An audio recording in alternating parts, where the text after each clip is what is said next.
My name is Serena Whitmore, and 11 years ago my parents held a funeral for me while I was still breathing.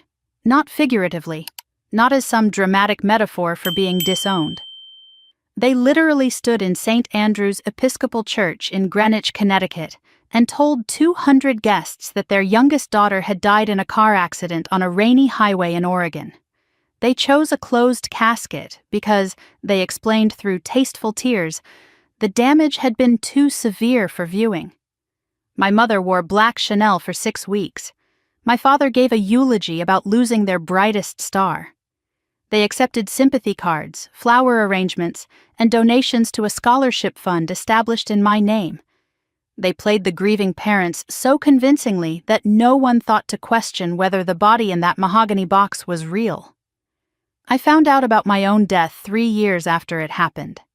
I was 22 years old, sitting in a studio apartment in Seattle that smelled like mildew and instant noodles, teaching myself to code on a second-hand laptop held together with tape and stubborn hope. A college acquaintance I had not spoken to in years forwarded me a link with a single question mark. The link led to an obituary. My obituary. Complete with my senior year photo and a paragraph about a promising young life cut tragically short. I remember the cold that spread through my chest as I read those words. It started somewhere behind my sternum and radiated outward until my fingertips went numb. That cold never fully thawed. It just settled into my bones and became part of who I was. That was the night I stopped being their daughter. That was the night I became something else entirely. 11 years have passed since that discovery. Today I stood at the window of my corner office on the 38th floor of Harbor Tower in downtown Seattle, watching ferries cut white lines across Elliott Bay. The view usually calms me. The gray water, the distant mountains, the steady rhythm of a city that never knew I was supposed to be dead. But today, the view did nothing. My phone sat on my desk. It had buzzed once, just once. But that single vibration felt like a crack in the foundation of everything I had built to protect myself. The number was saved in my contacts under a single word: Greenwich. I had unblocked it 48 hours ago, sensing that this moment was coming. The vultures always circle when they smell money, and last week my name had appeared in a business publication alongside a valuation that made my parents' entire estate look like pocket change. I picked up the phone and read the message again. 6 words. No greeting. No acknowledgement of 11 years of silence. No apology for burying their living daughter. Emergency dinner, tomorrow. 7 p.m. Do not be late. It was signed simply, Mother. The audacity of it, the sheer, breathtaking entitlement. As if I were still that 19-year-old girl shivering on the front porch of the Whitmore estate, waiting for permission to exist. As if a decade of silence could be erased with a command phrased like a summons. I turned from the window and caught my reflection in the glass. The woman staring back bore little resemblance to the girl they had thrown away. I was 30 years old now. I was the founder and chief executive officer of Meridian Logistics, an artificial intelligence company that optimized global shipping routes. Last quarter, we were valued at $80 million. The tech press called me the quiet billionaire, though that was an exaggeration. I was not quite there yet, but I was close enough that my parents had finally noticed I was still breathing. The reflection showed sharp cheekbones, a black blazer cut like armor, hair pulled back in a way that meant business. The only soft thing about me was the small silver ring on my right hand. Grandma Ruth's ring. The only thing I had taken when I left. I built this from nothing. From a shelter bed in my first month in Seattle. From 3 part-time jobs that barely covered rent. From nights spent learning to code while my stomach growled because I could not afford both food and internet. My parents wanted me dead? Fine, I became someone they could not ignore. And now, apparently, someone they needed. The office door opened with a soft click. Diana Chen walked in carrying a leather portfolio that probably contained more firepower than most armies. Diana was 41, precise, sharp-eyed, and the closest thing I had to a true confidant. She had been my lawyer for 5 years, my strategist for 3, my friend for longer than I cared to admit. She saw the phone in my hand and nodded once. "You got the text." 6 words, I said. No punctuation, very on brand for Vivian. "Did you respond?" "Not yet." I set the phone down. "Tell me what you found." Diana settled into the chair across from my desk and opened the portfolio. "Whitmore Textiles is hemorrhaging money, down 40% in 18 months. Your father refused to modernize, kept borrowing against assets to maintain appearances. Classic Harold." I waited. There was more. There was always more. Diana continued. "They are 3 months from defaulting on a $6 million loan from First Greenwich Bank. If they default, they lose the company, the estate, everything. Harold has been quietly reaching out to investors for the past 2 months. Everyone said no." She looked up at me. "You are their last option. The daughter they killed is the only one who can save them." A cold smile crossed my face. Not joy. Something darker. More satisfying. "How long have we been preparing for this?" 26 months, Diana said. She placed the portfolio on my desk and opened it to reveal a stack of documents that represented 2 years of patient, methodical planning. Everything is ready. The debt acquisitions, the shell companies, the leverage. The only question is whether you want to do this in person. I thought about that. Mailing legal notices would be cleaner, safer. I would never have to see their faces or hear their excuses. The sheriff could serve them foreclosure papers the day after Thanksgiving, and I could watch the empire crumble from 3,000 miles away. But that was not why I had spent 2 years building this trap. I picked up Grandma Ruth's ring, turned it on my finger. Ruth had died 2 years ago, and I had not learned about it until months after the funeral. Because officially, I was already dead. You cannot notify a corpse. "No," I said finally. "Mailing papers is business. This is not business." Diana raised an eyebrow. "Then what is it?" "A resurrection." I met her eyes. "They need to see a ghost." I picked up my phone and typed 2 words. "Hit send. I am coming." Diana nodded slowly. "There is something else. Something about your Uncle Marcus. I found a financial trail I cannot explain yet." Marcus. The name landed strangely. I had not thought about my father's younger brother in years. He had vanished from family gatherings when I was a teenager. No one talked about why. "What kind of trail?" Diana shook her head. "I need another day to verify. But if I am right, you might have had an ally all along. Someone who never forgot about you." I did not know what to make of that. I had spent 11 years believing I was completely alone. The idea that someone might have been watching, helping, felt like a crack in the armor I had built around my heart. I filed it away for later. First, there was packing to do. I did not pack a suitcase for a family visit. I packed a tactical kit, a black designer dress that cost $4,000 and fit like armor. Diamond earrings I had bought myself after my first million. Proof that I had survived without them. And in a hidden pocket, Grandma Ruth's last letter, still unopened. I was saving it for when this was over. The leather portfolio went into my carry-on. Every document needed to destroy my parents' world, organized alphabetically and color-coded for maximum devastation. Diana met me at the elevator. "The jet is ready. We land in Hartford at 9 tomorrow morning. That gives us time before dinner." "Time for what?" "To meet your Uncle Marcus." She pressed the down button. "He reached out through my office yesterday. He says he has something you need to see." I thought about the girl who had left Greenwich 11 years ago. Broken, erased, alone. That girl was gone. In her place stood someone my parents never imagined. The elevator arrived. I stepped inside. Diana hesitated at the threshold. "Are you sure you want to do this? Once you walk into that house, there is no going back." I looked at my reflection in the polished elevator doors. The woman staring back had eyes like steel. "They declared me dead, Diana." I picked up the portfolio that held their destruction. "Tomorrow I am going to return the favor." The doors closed. The ghost was going home. The Gulf Stream cut through clouds somewhere over Nevada, and I could not stop thinking about the last time I had made this journey. 11 years ago, it had been a Greyhound bus. 47 hours from Connecticut to Seattle with nothing but a thin jacket, $200 in crumpled bills, and a suitcase that held everything I still owned.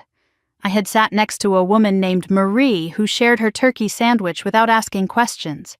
She had told me about her granddaughter in Portland, about her late husband, about the way life sometimes breaks you just so it can put you back together differently. I never saw her again, but that stranger showed me more kindness in 47 hours than my own mother had shown me in 19 years. Now I sat in cream leather, surrounded by polished walnut and soft lighting. The irony was not lost on me, but the comfort felt hollow. My mind kept pulling backward, dragging me toward memories I had spent a decade trying to bury. I closed my eyes, and suddenly I was 19 again, standing in my father's study, holding a folder I was never meant to see. It had been a Thursday evening in November. I remember because the house smelled like the pine garlands Vivian always insisted on hanging before Thanksgiving. My parents were at a charity gala. Charlotte was out with friends. I had the house to myself, and I had decided to leave a note on my father's desk rather than face him directly. The note explained that I had been accepted to a technology accelerator program in Seattle, that I wanted to defer Harvard Business School, that I needed to try something of my own before spending my life managing a company I had never chosen. I knew it would not go well. But I thought a letter might soften the blow. Give him time to process before we spoke. The study door was unlocked. I walked in, placed the envelope on his desk, and accidentally knocked over a stack of folders with my elbow. Papers scattered across the Persian rug like fallen leaves.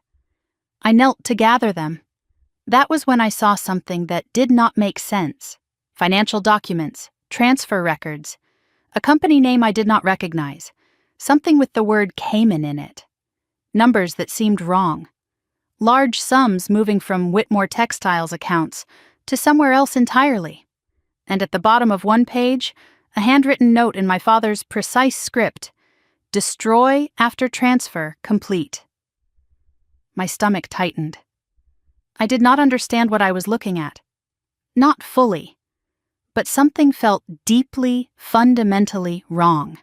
Like finding a crack in the foundation of a house you thought was solid. Footsteps in the hallway. Panic shot through me. I shoved the papers back into their folder, stacked everything as close to the original arrangement as I could manage, and fled to my room with my heart pounding against my ribs. I told myself it was nothing.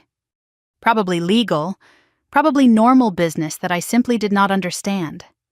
I was 19. What did I know about corporate finance? But the wrongness of it lodged in my chest like a splinter I could not remove. 2 days later, my father called a family dinner. Charlotte sat across from me, picking at her salad. Vivian perched at the end of the table, her posture perfect, her smile fixed. Harold occupied the head of the table like a king surveying his domain.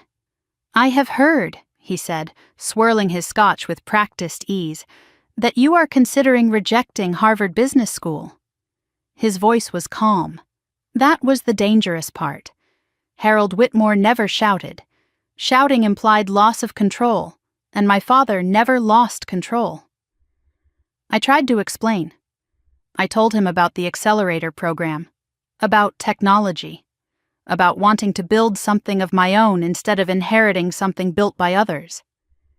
I spoke about opportunity and innovation and the future of logistics. He listened without expression. When I finished, he set down his glass. "Whitmore children do not chase fantasies," he said. "They uphold the family legacy. What if I want to create my own legacy?" His eyes went cold. "You are not entitled to your own anything. Everything you have, your education, your clothes, this roof over your head, came from this family. You owe us obedience." Vivian chimed in without looking up from her plate. "You are embarrassing us, Serena. What will people say? The Whitmore girl, running off to chase some startup nonsense." I looked at Charlotte, desperate for support. My sister stared at her salad and said nothing. She would not meet my eyes. Something cracked inside me, frustration, desperation. And then I made the mistake that would cost me everything. I saw the papers in your study, Dad, the transfers. I do not know what they mean, but... The room went silent. The clink of silverware stopped. Even the grandfather clock seemed to hold its breath. Something shifted in my father's face. Fear. It was there for just a moment, quickly masked by fury, but I saw it. I had never seen Harold Whitmore afraid of anything. "Everyone out," he said quietly. "Charlotte. Vivian. Now." They left without argument. When the door closed, my father stood slowly, walked around the table and stopped 3 feet from my chair. His shadow fell across me like a verdict. "What exactly do you think you saw?" I stammered something about transfers and shell companies. I said I did not understand. I said I was probably wrong. But the damage was done. He gave me 1 hour to pack a bag. I descended the stairs at 11:47 p.m. with a single suitcase. Rain hammered against the windows. Harold stood at the front door, arms crossed, face carved from stone. Vivian had retreated to her room with a convenient headache. Charlotte stood on the staircase landing, tears streaming down her face. But she did not move, did not speak, did not try to stop what was happening. My father delivered his sentence with the calm precision of a judge reading a verdict. "You are no longer a Whitmore. You are no longer my daughter. If you contact anyone in this family, I will make sure you regret it. If you speak to anyone about what you think you saw, I will destroy you completely. As far as this family is concerned, Serena Whitmore died tonight." I wanted to scream, to fight, to beg Charlotte to help me. But something in his eyes told me he meant every word. This was not anger. This was calculation. I was a threat now, and Harold Whitmore eliminated threats. I walked out into the rain with $200 in my pocket and nowhere to go. The door slammed behind me. I heard the deadbolt lock. I looked back once. Charlotte's face appeared in the upstairs window. She pressed her palm against the glass. A silent goodbye. Or an apology, or both. Then Vivian appeared and pulled the curtain closed. 3 years later, I discovered they had not stopped at disowning me. A Facebook message from a high school acquaintance, a link to an obituary. My senior photo next to words that made no sense. "In loving memory of Serena Grace Whitmore, tragically lost while pursuing her dreams out west." They had dated my death to match the night I left. They told people I died in a car accident on a rainy Oregon highway. Closed casket, private burial. They collected donations to a scholarship fund in my name while I ate ramen and slept in shelters. I sat in my tiny Seattle apartment for hours staring at that screen. I did not cry. I had run out of tears by then. Something inside me simply calcified, hardened into diamond. That was the night I stopped grieving for the family I had lost. That was the night I started planning. I opened my eyes. The jet had begun its descent toward Hartford. Diana sat across from me, phone pressed to her ear, speaking in low, urgent tones. When she hung up, her expression was strange, unsettled. "I have been tracing financial records," she said, "looking for anything we might have missed. There is an account in Seattle, a small trust. Someone has been depositing $500 a month into it for the past 10 years. My blood went cold. That money. I had thought it was an anonymous scholarship from the community center. Some months it had been the only reason I ate. It was not a scholarship, Diana said. The deposits trace back to a shell company, and that shell company traces back to one person. She paused. Your Uncle Marcus. He has been supporting you in secret since the year you left. Marcus, the uncle who vanished from family gatherings when I was 14. The one no one talked about. The one my father said was unstable, unreliable, dangerous. He reached out through my office yesterday, Diana continued. He says he needs to see you before you go to the estate. He says he has documents Harold thought he destroyed. The same words echoed in my memory. Destroy after transfer complete. Below us, the Connecticut coastline emerged from the clouds. Gray, cold, waiting. I stared at the approaching land. I spent 11 years thinking I was completely alone. Diana watched me carefully. Your uncle has been sending money to an account in Seattle for 10 years. Did you know? No, I said quietly. But I am starting to think there is a lot I did not know. The wheels touched down at Hartford Brainerd Airport just after 9 in the morning, and Connecticut welcomed me back with gray skies and a bitter wind that cut through my coat the moment I stepped onto the tarmac. I had not set foot in this state in 11 years. The air smelled different here. Colder, older, full of memories I had spent a decade trying to outrun. A black Escalade waited near the private terminal, arranged by Diana with her usual efficiency. The driver loaded our bags without conversation. I appreciated that. I was not in the mood for small talk. As we pulled away from the airport, I stared out the window at the bare trees and brown fields rolling past. November in New England had always felt like the world holding its breath before winter. Everything waiting, everything still. My phone felt heavy in my hand. I kept thinking about what Diana had told me on the plane. Uncle Marcus. $500 a month. 10 years. All those times I thought some anonymous benefactor had seen potential in a struggling girl at the community center. All those months when that money meant the difference between eating and starving. It had been Marcus all along. I needed to hear his voice. I needed to understand why a man I barely remembered had spent a decade keeping me alive when my own parents had declared me dead. Diana glanced at me from the driver's seat. She had insisted on driving herself, said she did not trust anyone else with what we were carrying. "The number I gave you," she said. "Are you going to call?" I looked at the phone. Then I dialed. 3 rings. Then a voice I had not heard in 15 years. Older now, rougher, but unmistakable. "Serena. I wondered when you would finally call." For a moment I could not speak. He sounded like my father, but warmer, tired in a way that suggested years of carrying something heavy. "You have been sending me money for 10 years, I finally said. "Why?" "Because Harold tried to erase you." His voice was steady, and I know what it feels like to be erased by him. I thought I was alone. I thought no one— "You were never alone, sweetheart." He cut me off gently. I just could not let Harold know I was watching. He would have found a way to stop me. My throat tightened. I had spent 11 years building walls, convincing myself I did not need anyone. That isolation was strength. This unexpected kindness from a forgotten uncle threatened to crack something I had worked very hard to keep intact. I forced myself to focus. Walls stay up. Mission stays clear. "Diana said you have documents, something Harold tried to destroy." "I do," Marcus said, "but this is not a conversation for the phone. We need to meet in person." His voice dropped lower. "There is a reason Harold wanted you gone, Serena. It was not about business school. It was never about business school." The words landed like stones in still water, ripples spreading outward. I waited for him to continue. 15 years ago, Marcus said, I was the chief financial officer of Whitmore Textiles. Your grandfather built that company from nothing, and I spent 20 years helping it grow. I thought I was doing good work. I thought I was protecting the family legacy." He paused.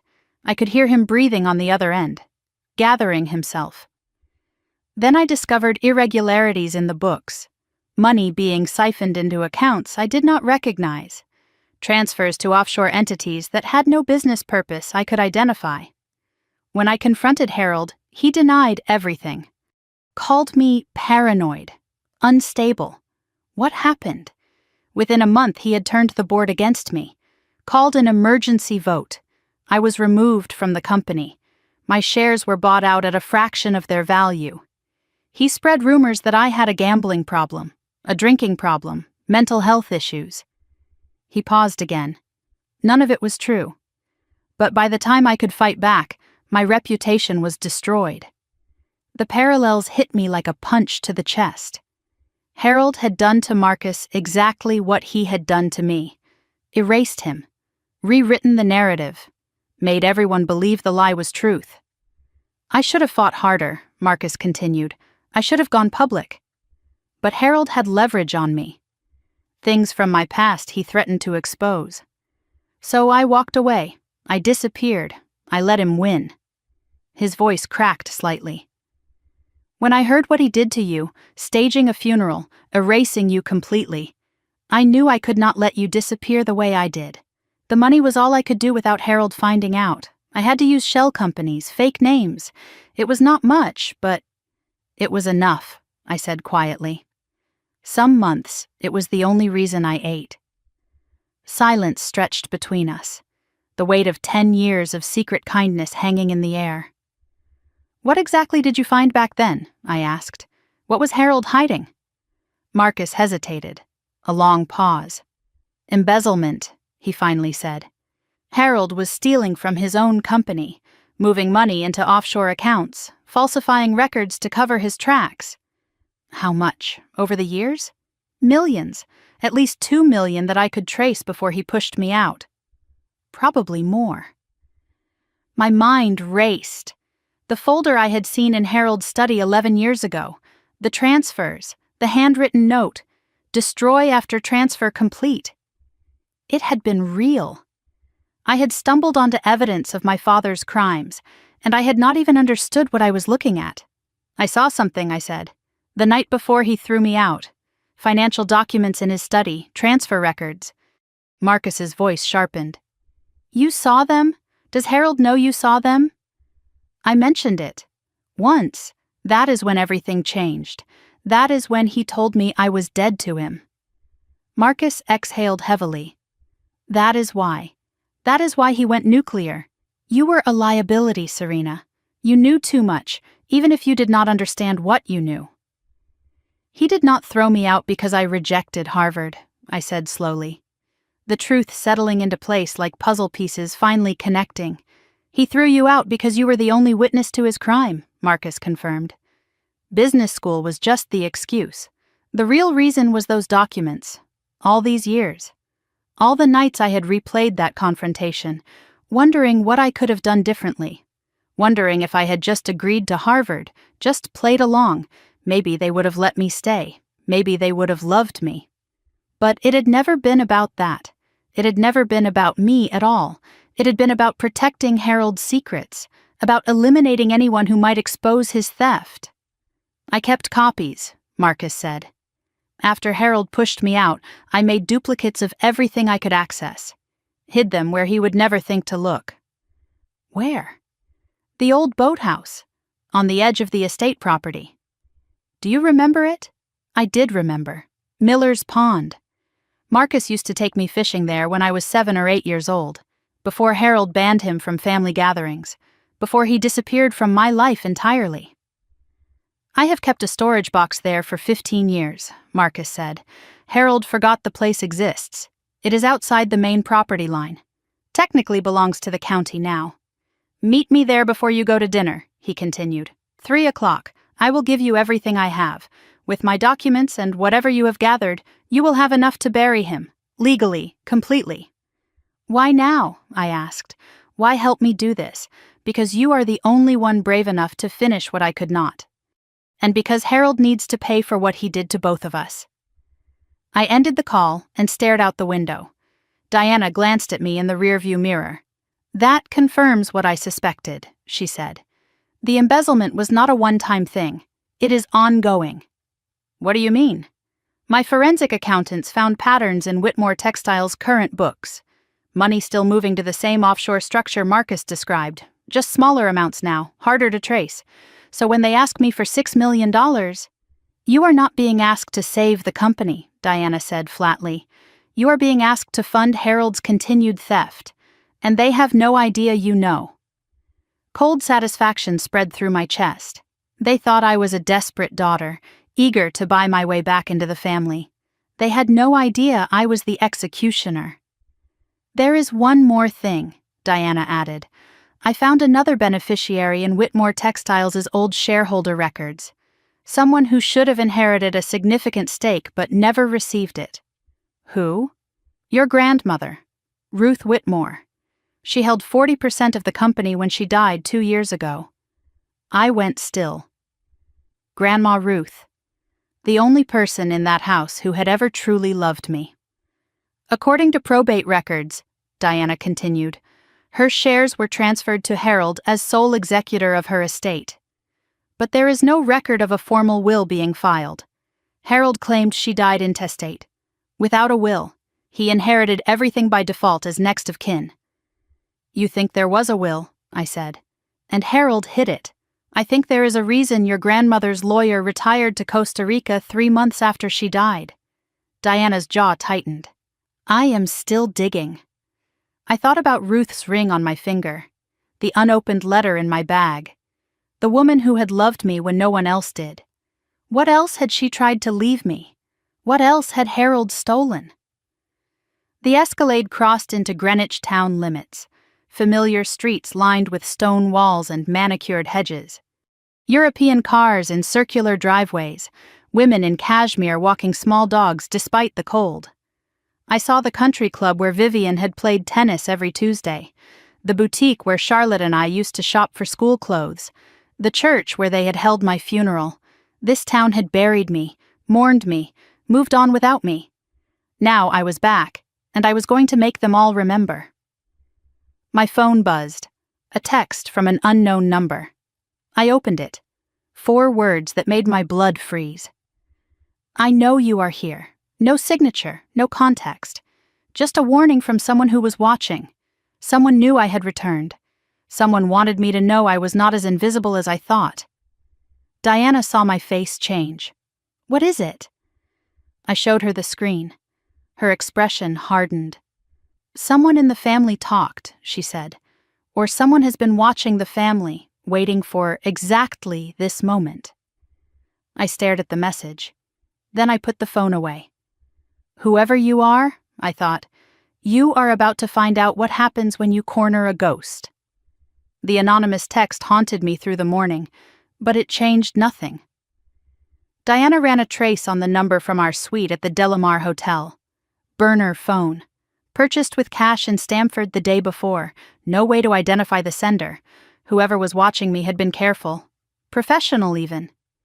It could be Harold, Diana said, setting down her phone. Or Derek. Or someone we have not identified yet. Someone in that house talked, or someone has been monitoring the family and waiting for you to make a move. I stood at the window, watching snow begin to fall over Greenwich Harbor. Either way, I am on the right track. Someone is nervous. Someone wants me to know I am being watched. Does that concern you? I turned to face her. It confirms I am a threat. That is exactly what I want to be. Diana nodded slowly. The trace was a dead end, but the meeting with Marcus was not. I had 3 hours before dinner. 3 hours to arm myself with the truth. The roads grew narrower as we left the wealthy center of Greenwich behind. Old stone walls lined with dead ivy, rusted mailboxes with faded names. The manicured perfection of the town center gave way to something older, wilder, forgotten. I recognized the path before Diana even turned. The entrance to the county land that bordered the Whitmore estate. A service road that had not been maintained in years. Memories surfaced uninvited. I was 7 years old, sitting in Marcus's truck, fishing poles rattling in the back. He had driven this same road every Saturday morning the summer before Harold cut him out of our lives. I remember the smell of coffee from his thermos, the way he whistled old jazz songs under his breath, the patience in his hands as he taught me to bait a hook. Fishing is just like business, he had told me once. Timing is everything. You wait, you watch, and when the moment comes, you pull. I had not understood then. I understood now. The boathouse appeared through the trees, smaller than I remembered. Weathered gray boards and a sagging roof, half hidden by overgrown brush. A single figure stood on the wooden dock that stretched over the still dark water of Miller's Pond. I told Diana to wait in the car. This conversation needed to happen alone first. The cold hit me as I stepped out. November wind cutting through my coat, carrying the smell of dead leaves and frozen earth. I walked toward the dock, my boots crunching on frost-covered gravel. Marcus turned as I approached. 61 years old now, gray hair, thinner than I remembered. But his eyes were the same, kind, tired, determined. For a long moment neither of us spoke. 15 years of silence stretched between us like the dark water of the pond. Then he opened his arms. "Look at you. You survived." I hesitated. I was not a hugger anymore, had not been for years. Physical affection required vulnerability, and vulnerability was a luxury I could not afford. But something in his face broke through my walls. The way he looked at me, not like a business opportunity or a problem to be managed, like family, like someone who had been waiting 15 years for this moment. I let him hold me. Just for a moment, just long enough to remember what family should feel like. He pulled back and studied my face. "You look like your grandmother. Ruth would be so proud." "I never got to say goodbye to her," I said. "They did not tell me she died until months later." His jaw tightened. That was Harold's doing. He controlled everything about Ruth's final days, kept everyone away, especially anyone who might have known about her wishes. He paused. "Ruth tried to contact you, Serena. In the months before she died. Harold intercepted every letter." The words hit like a physical blow. I had always assumed Ruth believed the lie, that she had mourned me and moved on like everyone else. The thought that she had tried to find me, that she had known somehow, that Harold had stolen even that from us. "She developed dementia in her final 2 years," Marcus continued, "but she had lucid periods. During those times, she asked about you constantly, demanded to see you. Harold told her you were dead, showed her the obituary. She had to grieve you twice. Once for the accident, and then again every time she forgot and had to be told again." My hands started shaking, rage building in my chest like a furnace. "It was cruel," Marcus said quietly. "Even for Harold, it was unspeakably cruel. Ruth wrote letters to you. I do not know how many. Harold destroyed them, but I managed to save one." He reached into his coat and pulled out a yellowed envelope. My name was written on the front in shaky handwriting I recognized instantly. Grandma Ruth's handwriting. I could not open it. Not here, not yet. I tucked it into my coat pocket, close to my heart. "Ruth knew about Harold's theft," Marcus said. "She was the one who first told me something was wrong with the books." He led me toward the boathouse. The door groaned on rusted hinges. Inside, dust motes floated in gray light filtering through gaps in the walls. Old fishing equipment hung from hooks. A metal storage box sat in the corner, padlocked and waiting. Marcus pulled a key from around his neck. "I have worn this for 15 years, waiting for someone brave enough to use what is inside." He unlocked the box. Inside were folders, photocopies, bank statements, transfer records. Everything he had managed to copy before Harold forced him out. 22 years of systematic embezzlement, Marcus explained as I flipped through the documents. Money routed through 3 shell companies to offshore accounts in the Caymans, forged signatures, falsified audits, bribed accountants. He pointed to a specific page. Total confirmed theft, at least $4.2 million. And that is just what I could prove. The real number is probably double. My eyes caught a document dated 12 years ago, a transfer of $200,000. The same week I had been expelled from my family. "This is what you saw in his study," Marcus said, following my gaze. "This specific transfer. He was moving a large sum, got careless with the paperwork. When you mentioned seeing documents, Harold panicked. He could not risk you understanding what you had seen. He destroyed my life to cover up a wire transfer. He destroyed your life to protect himself." Marcus's voice was hard. "That is all Harold has ever done." I closed the folder. "There is something else you need to know. Harold is not the only snake in that house. Charlotte's husband, Derek." Marcus nodded, surprised I knew the name. I have kept tabs on the family. Derek Reed is Harold's protege. Took over as chief financial officer 3 years ago. But Derek is also playing his own game. He has contacts at Morrison Industries, Marcus continued, Whitmore's biggest competitor. Derek has been meeting with their executives in secret. Selling information, trade secrets, client lists, manufacturing specifications. Does Harold know? I do not think so. Harold is too arrogant to suspect someone he handpicked. But Derek is not trying to save the company. He is trying to strip it for parts before it collapses. I filed the information away. Another weapon, another pressure point. Be careful with Derek, Marcus warned. He is not like Harold. Harold is patient and cold. Derek is desperate, and desperate men do dangerous things. Why did you never go to the authorities? I asked. With all this evidence? Marcus looked away, shame in his eyes. Because Harold had leverage on me. A mistake I made when I was young. He threatened to expose it if I talked. I was a coward, Serena. I chose my reputation over doing the right thing. He turned back to face me. I cannot undo what I failed to do. But you can finish it. Take the company. Expose Harold. Make him pay for what he did to you, to Ruth, to everyone he has destroyed. I will testify if it comes to that. Whatever you need, what do you want in return? Just one thing. When it is over, tell the world the truth about what Harold did to Ruth. She deserves that much. I carried the box of documents back to the Escalade. Diana's eyes widened as she reviewed the contents. This is enough to file criminal charges, she said. Not just civil, criminal. Good. I want options.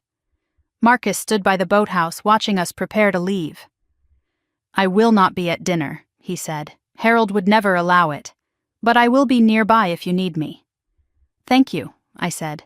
For the money, for the documents, for not forgetting me. You are not easy to forget, Serena. You never were. I looked toward the hill where the Whitmore estate sat invisible beyond the trees. Time to meet my murderers. My phone buzzed. Another text from the unknown number. I opened it expecting another threat. Instead, I found a photograph, a scan of a document, a page from a will, Grandma Ruth's will. My name was clearly visible in the beneficiary section. The image cut off before I could read the full terms. Deliberately incomplete. The text below read, "He has been lying. She left everything to you. Meet me at St. Andrew's Church at 5 p.m. Come alone. A friend, St. Andrew's, the church where they had held my funeral." Diana leaned over to look at the screen. It could be a trap. I stared at the photograph. My grandmother's signature at the bottom. My name in the line that should have guaranteed my inheritance. Maybe, I said. But if that will is real, I need to see it. The anonymous texter was not a threat. They were an ally. But who? And why the church where my family had buried me alive? There was only one way to find out. St. Andrew's Episcopal Church rose against the gray November sky, like a monument to everything my family had stolen from me. I stood in the empty parking lot, staring at the heavy wooden doors and the stained glass windows dark in the fading afternoon light. This was where they had held my funeral, where my parents had stood at the altar and lied to 200 guests about their dead daughter, where Vivian had dabbed her eyes with a silk handkerchief, and Harold had delivered a eulogy so moving that people still talked about it years later. Diana had advised against coming alone. She sat in the Escalade at the edge of the lot, engine running, ready to intervene if this turned out to be a trap. But whoever had sent that photograph of Ruth's will had been specific. Come alone. A friend. I pushed open the heavy door. The hinges groaned. Inside, the church was dim and silent, lit only by the gray light filtering through the windows. Rows of empty pews stretched toward the altar. The smell of old wood and candle wax hung in the cold air. A figure sat in the front pew. Female, alone, waiting. My hand moved to my phone. One tap and Diana would be through those doors in seconds. I walked down the center aisle. my footsteps echoing against the vaulted ceiling. Each step brought me closer to the spot where my casket had supposedly rested 11 years ago. The figure turned. It was Rosa Martinez, the Whitmore family's housekeeper for 30 years, the woman who had opened the front door when I arrived for holidays as a child, who had snuck me cookies from the kitchen when Vivian put me on diets, who had braided my hair when my mother was too busy with charity events to notice I existed. Rosa was 63 now. Gray streaked her dark hair, deep lines framed her eyes. But she still carried herself with the quiet dignity I remembered. "Sit down, Miss Serena." She gestured to the pew beside her. "We do not have much time." I sat. Of all the people I had expected to find here, the housekeeper was not on the list. "You sent the texts," I said. "You have Ruth's will." Rosa nodded. She reached into her worn leather purse and pulled out a thick manila envelope.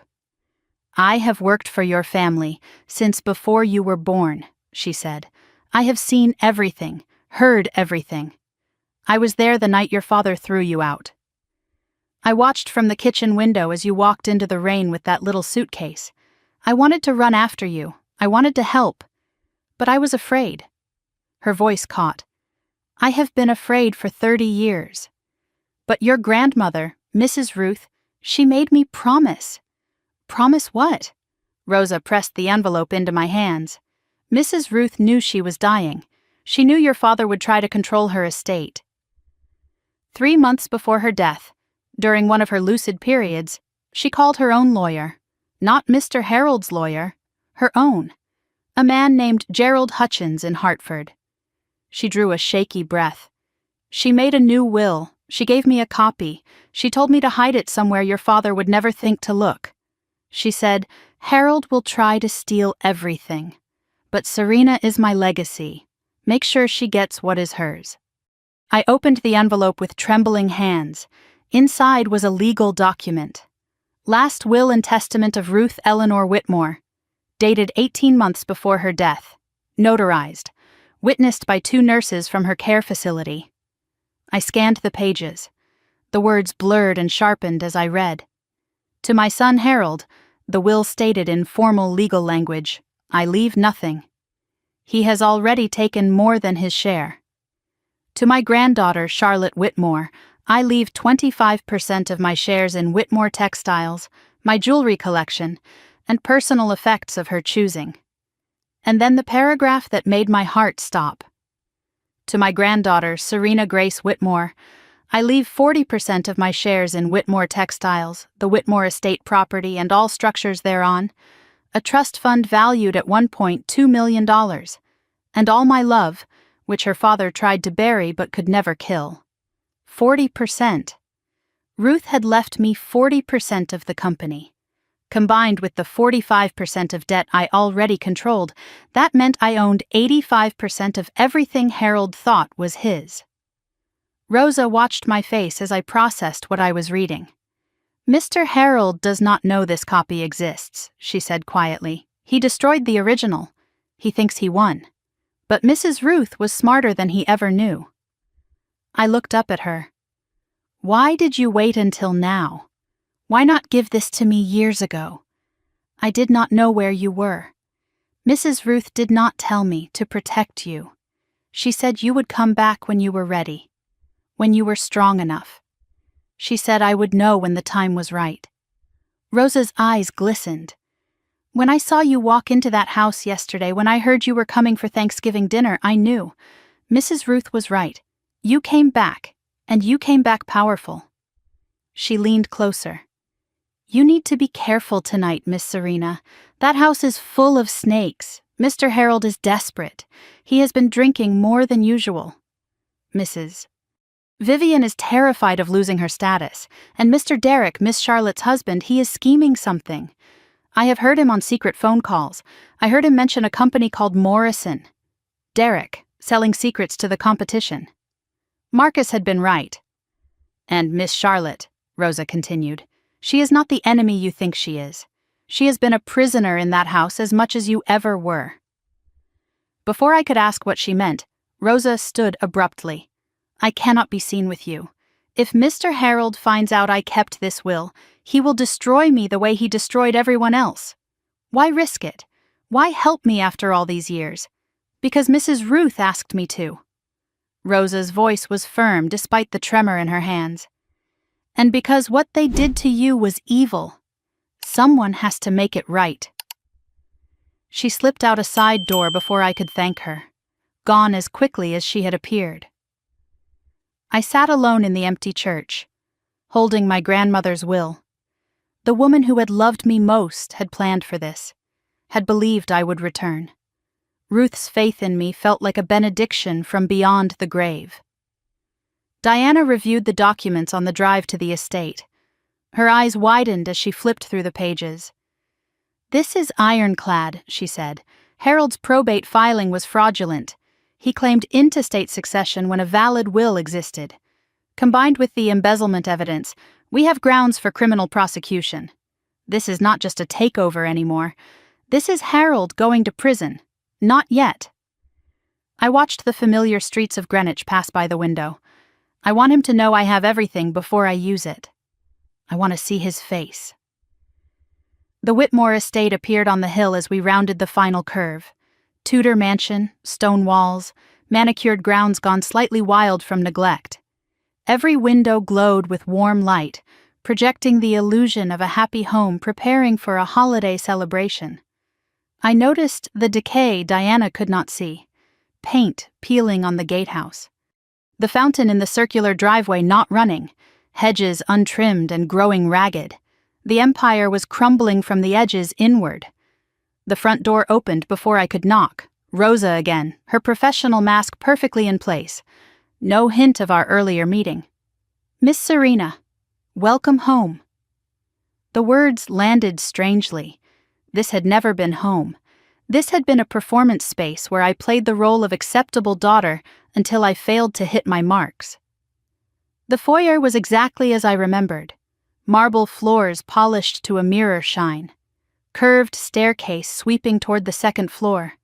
Oil paintings of Whitmore ancestors staring down with perpetual disapproval. But the chandelier seemed dimmer.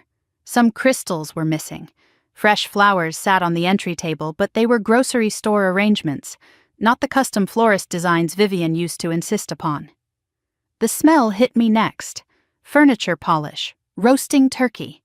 And underneath it, something harder to name. Desperation, maybe. Fear wearing expensive perfume. Vivian appeared from the living room. She wore a burgundy dress that probably cost more than the flowers. Diamonds glittered at her throat. Her smile was wide and welcoming and utterly false. "Serena, darling, look at you." Air kisses, no actual contact. Her hands trembled slightly. "We are so glad you could come. It has been too long." 11 years, I said flatly. "But who is counting?" Harold emerged from his study before Vivian could respond. Scotch in hand, silver hair perfectly combed. He moved with the same commanding presence I remembered, but his face was grayer, more lined. The cost of maintaining illusions. "Serena." His voice carried no warmth, no pretense of affection, just cold assessment. "I see you have done well for yourself. No thanks to you." The temperature in the foyer dropped 10 degrees. Vivian's laugh was too loud, too bright, desperately filling the silence. Then Derek appeared. Charlotte's husband, 42 years old. Handsome, in a predatory way. He crossed the foyer with his hand extended and a smile that showed too many teeth. "The prodigal daughter returns. I have heard so much about you." He gripped my hand too firmly. His eyes darted to the leather portfolio Diana carried. Sweat glistened on his upper lip despite the cool air in the house. I noticed everything, filed everything away. "Where is Charlotte?" I asked. "Upstairs." Vivian's voice wavered slightly. "Finishing getting ready. You know how she is." But something in her tone suggested there was more to the story. A door creaked on the second floor, footsteps on the landing. I looked up. Charlotte stood at the top of the staircase. 33 years old now, but she looked older, exhausted. thin in a way that suggested stress rather than fashion. Her eyes were red. She had been crying. She descended slowly, each step deliberate. When she reached the bottom, she stopped directly in front of me. For a long moment, neither of us spoke. 11 years of silence stretched between us. The last time I had seen her face, it had been pressed against an upstairs window as I walked into the rain. Then Charlotte did something no one expected. She pulled me into a tight embrace. "I need to tell you something," she whispered directly into my ear, so quiet only I could hear. "Tonight, before dinner, they are going to try to use me against you." She pulled back slightly. Her eyes were desperate, pleading. "But I will not let them," she breathed. "Not anymore." Harold's voice cut through the moment. "Shall we move to the dining room? Dinner is almost ready." Charlotte gripped my hand one final time, a squeeze, a warning. Then she turned and walked toward the dining room, leaving me to wonder what secrets my sister had been keeping all these years. Charlotte grabbed my wrist before anyone else could move. "Actually," she said, her voice light and casual in a way that did not match the iron grip of her fingers, "I would love to show Serena the library renovations first. Girl talk. You know how it is." Vivian frowned. "Dinner will get cold, dear. 5 minutes, Mother. The turkey can wait."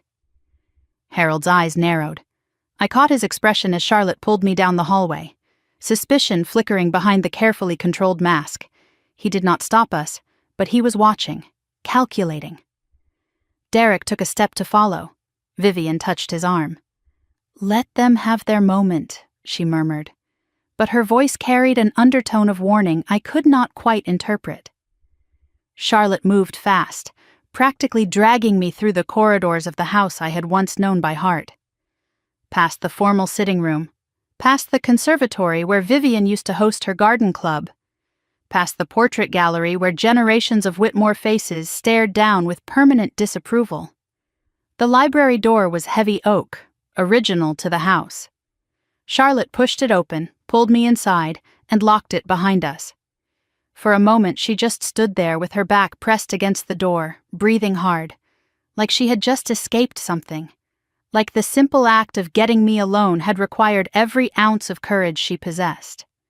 The library looked the same as I remembered, floor-to-ceiling bookshelves lined with leather-bound volumes no one ever read, leather chairs positioned around a fireplace that sat cold and unlit, the smell of old paper and furniture polish and money. But there were gaps in the shelves now, spaces where valuable first editions used to sit. Sold, probably. Another sign of the decay eating away at the Whitmore empire from the inside. "We do not have long," Charlotte said. "Derek will come looking for me." I studied my sister in the dim light. Up close, the damage was impossible to miss. Dark circles under her eyes, poorly concealed with expensive makeup. Weight loss that spoke of stress rather than health.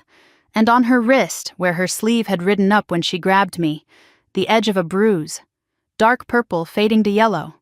This was not the golden child I remembered. This was a prisoner wearing designer clothes. "I need you to know something before we go in there," Charlotte said. Her voice was steady, but I could see her hands shaking. "I knew you were alive." The words landed like a slap. Whatever I had expected her to say, it was not that. "Not at first," she continued quickly. "The first 2 years, I believed the story. I grieved. I cried myself to sleep every night wondering if I could have done something different. If I had just stood up to Dad that night, if I had run after you." She broke off. Drew a shaky breath. But then I found a letter, in Dad's study, a private investigator's report. "Tracking your movements in Seattle." I went cold. How long? I was 24 when I found it. 3 years after the funeral, the report had photos of you, walking to work, leaving your apartment, sitting in a coffee shop with a laptop. She looked at me with eyes full of a guilt she had carried for 8 years. I realized then that you were alive, that they had lied to everyone, that they had made me mourn my own sister for nothing. Why did you not find me? The question came out harder than I intended. If you knew, why did you not come to Seattle? Why did you let me think I was alone? I was going to. Charlotte's voice cracked. I had my bag packed. I had a flight booked. I was going to fly out the next morning and find you and beg you to forgive me. But Dad caught me. He found the report in my room. Her whole body seemed to shrink at the memory. He told me if I ever tried to contact you, he would do to me what he did to Uncle Marcus. He would destroy me, cut me off, tell everyone I was mentally unstable. He said he would make sure I never worked, never married well, never had anything of my own. She wrapped her arms around herself. I was 24. I had nothing, no money of my own, no skills, no life outside this family. I was terrified. So you stayed, I said. You played the perfect daughter. I did not have a choice. Or I thought I did not. The bitterness in her voice surprised me. This was not the Charlotte I remembered. The obedient older sister who always colored inside the lines, who never questioned, who made our parents proud in all the ways I could not. You do not understand what it has been like, she said. Every decision controlled, my career, my friends, my marriage. Derek, I said. Dad chose him for me. 4 years ago. Derek was ambitious, connected, willing to do Dad's bidding. He was not a husband. He was a handler, someone to keep me in line, to report back if I stepped out of bounds. She laughed, but there was no humor in it. We have not shared a bedroom in 2 years. He has other interests, other women. But divorce is not allowed. It would damage the family image. She rolled up her sleeve slightly. The bruise was worse than I had first thought. Dark purple spreading across her wrist like spilled ink. Derek is not just unfaithful. He is cruel when he drinks. And he drinks every night now. I looked at my sister, really looked at her. The exhaustion, the fear, the desperation barely hidden behind expensive makeup and a designer dress. Rosa had been right. Charlotte was not my enemy. She was another victim. I know about Derek, I said quietly. About Morrison Industries. Charlotte's eyes widened. How? Uncle Marcus. He has contacts. Relief and fear warred across her face. Then you know Derek is playing both sides. He is supposed to be saving the company, but he is actually selling it piece by piece. She moved closer, lowering her voice even though we were alone. He has been meeting with Morrison's executives for months, selling client lists, supplier contracts, proprietary manufacturing processes. He thinks he is being clever. Building a golden parachute before the company crashes. Does Harold know? I do not think so. Dad is too arrogant to suspect someone he handpicked. But if the company goes bankrupt, Dad goes down. And Derek does not care. He will land somewhere else with his payoff. I will be left with nothing. She gripped my hands. I have proof. Emails, meeting schedules, photos of him with Morrison's chief executive. I have been collecting evidence for 2 years, waiting for the right moment. Where is it? Hidden. In a place Derek would never think to look. Our old treehouse in the back garden, behind the hedge maze. He does not even know it exists. She squeezed my fingers. I can get them for you. Tonight. After dinner. Whatever you need to destroy him. Why? I asked. After all these years of silence, why help me now? Charlotte met my eyes. For the first time since I had arrived, I saw something other than fear in her expression. Something that looked like resolve. Because I am done being their puppet. She said each word like she was cutting a chain. And because I owe you 11 years of sisterhood, I can never get back. She drew a breath. I know you came here for revenge. I can see it in your eyes. You are going to destroy them. I did not deny it. I am not asking you to spare them, Charlotte continued. Harold and Vivian deserve whatever is coming. I am asking you to let me help. And when it is over, give me a chance to start over. What do you want? Freedom from Derek. A divorce Dad cannot block. Enough money to disappear somewhere no one knows the Whitmore name. And a chance to know my sister again. If you will let me. I studied her face, looking for deception, looking for the catch. 11 years of survival had taught me to trust no one. But what I saw in Charlotte's eyes was not manipulation. It was desperation. Hope. The same expression I had seen in my own mirror during those first terrible months in Seattle. "Trust is not something I give easily," I said finally. "Not anymore. Get me the documents first. Then we will talk." Charlotte nodded. She understood. Actions, not words. A rattling sound at the door made us both freeze. Someone was trying the handle. "Charlotte?" Derek's voice came through the heavy wood. "Everything okay in there?" Charlotte's face went pale. She quickly rolled her sleeve down to cover the bruise. "Fine," she called out. "Just showing Serena the new bookshelves. Be out in a minute. Dinner is being served. Harold is getting impatient." Charlotte grabbed my hands one final time. "Whatever happens in there, do not trust anything Derek says. He will try to charm you. That is what he does. I have dealt with men like Derek my whole career." Charlotte almost smiled, the first genuine expression I had seen from her. "I forgot. You are not the little sister anymore, are you?" "No, I am not." She took a breath, composed herself. The mask of the perfect Whitmore daughter slid back into place so smoothly it was almost frightening.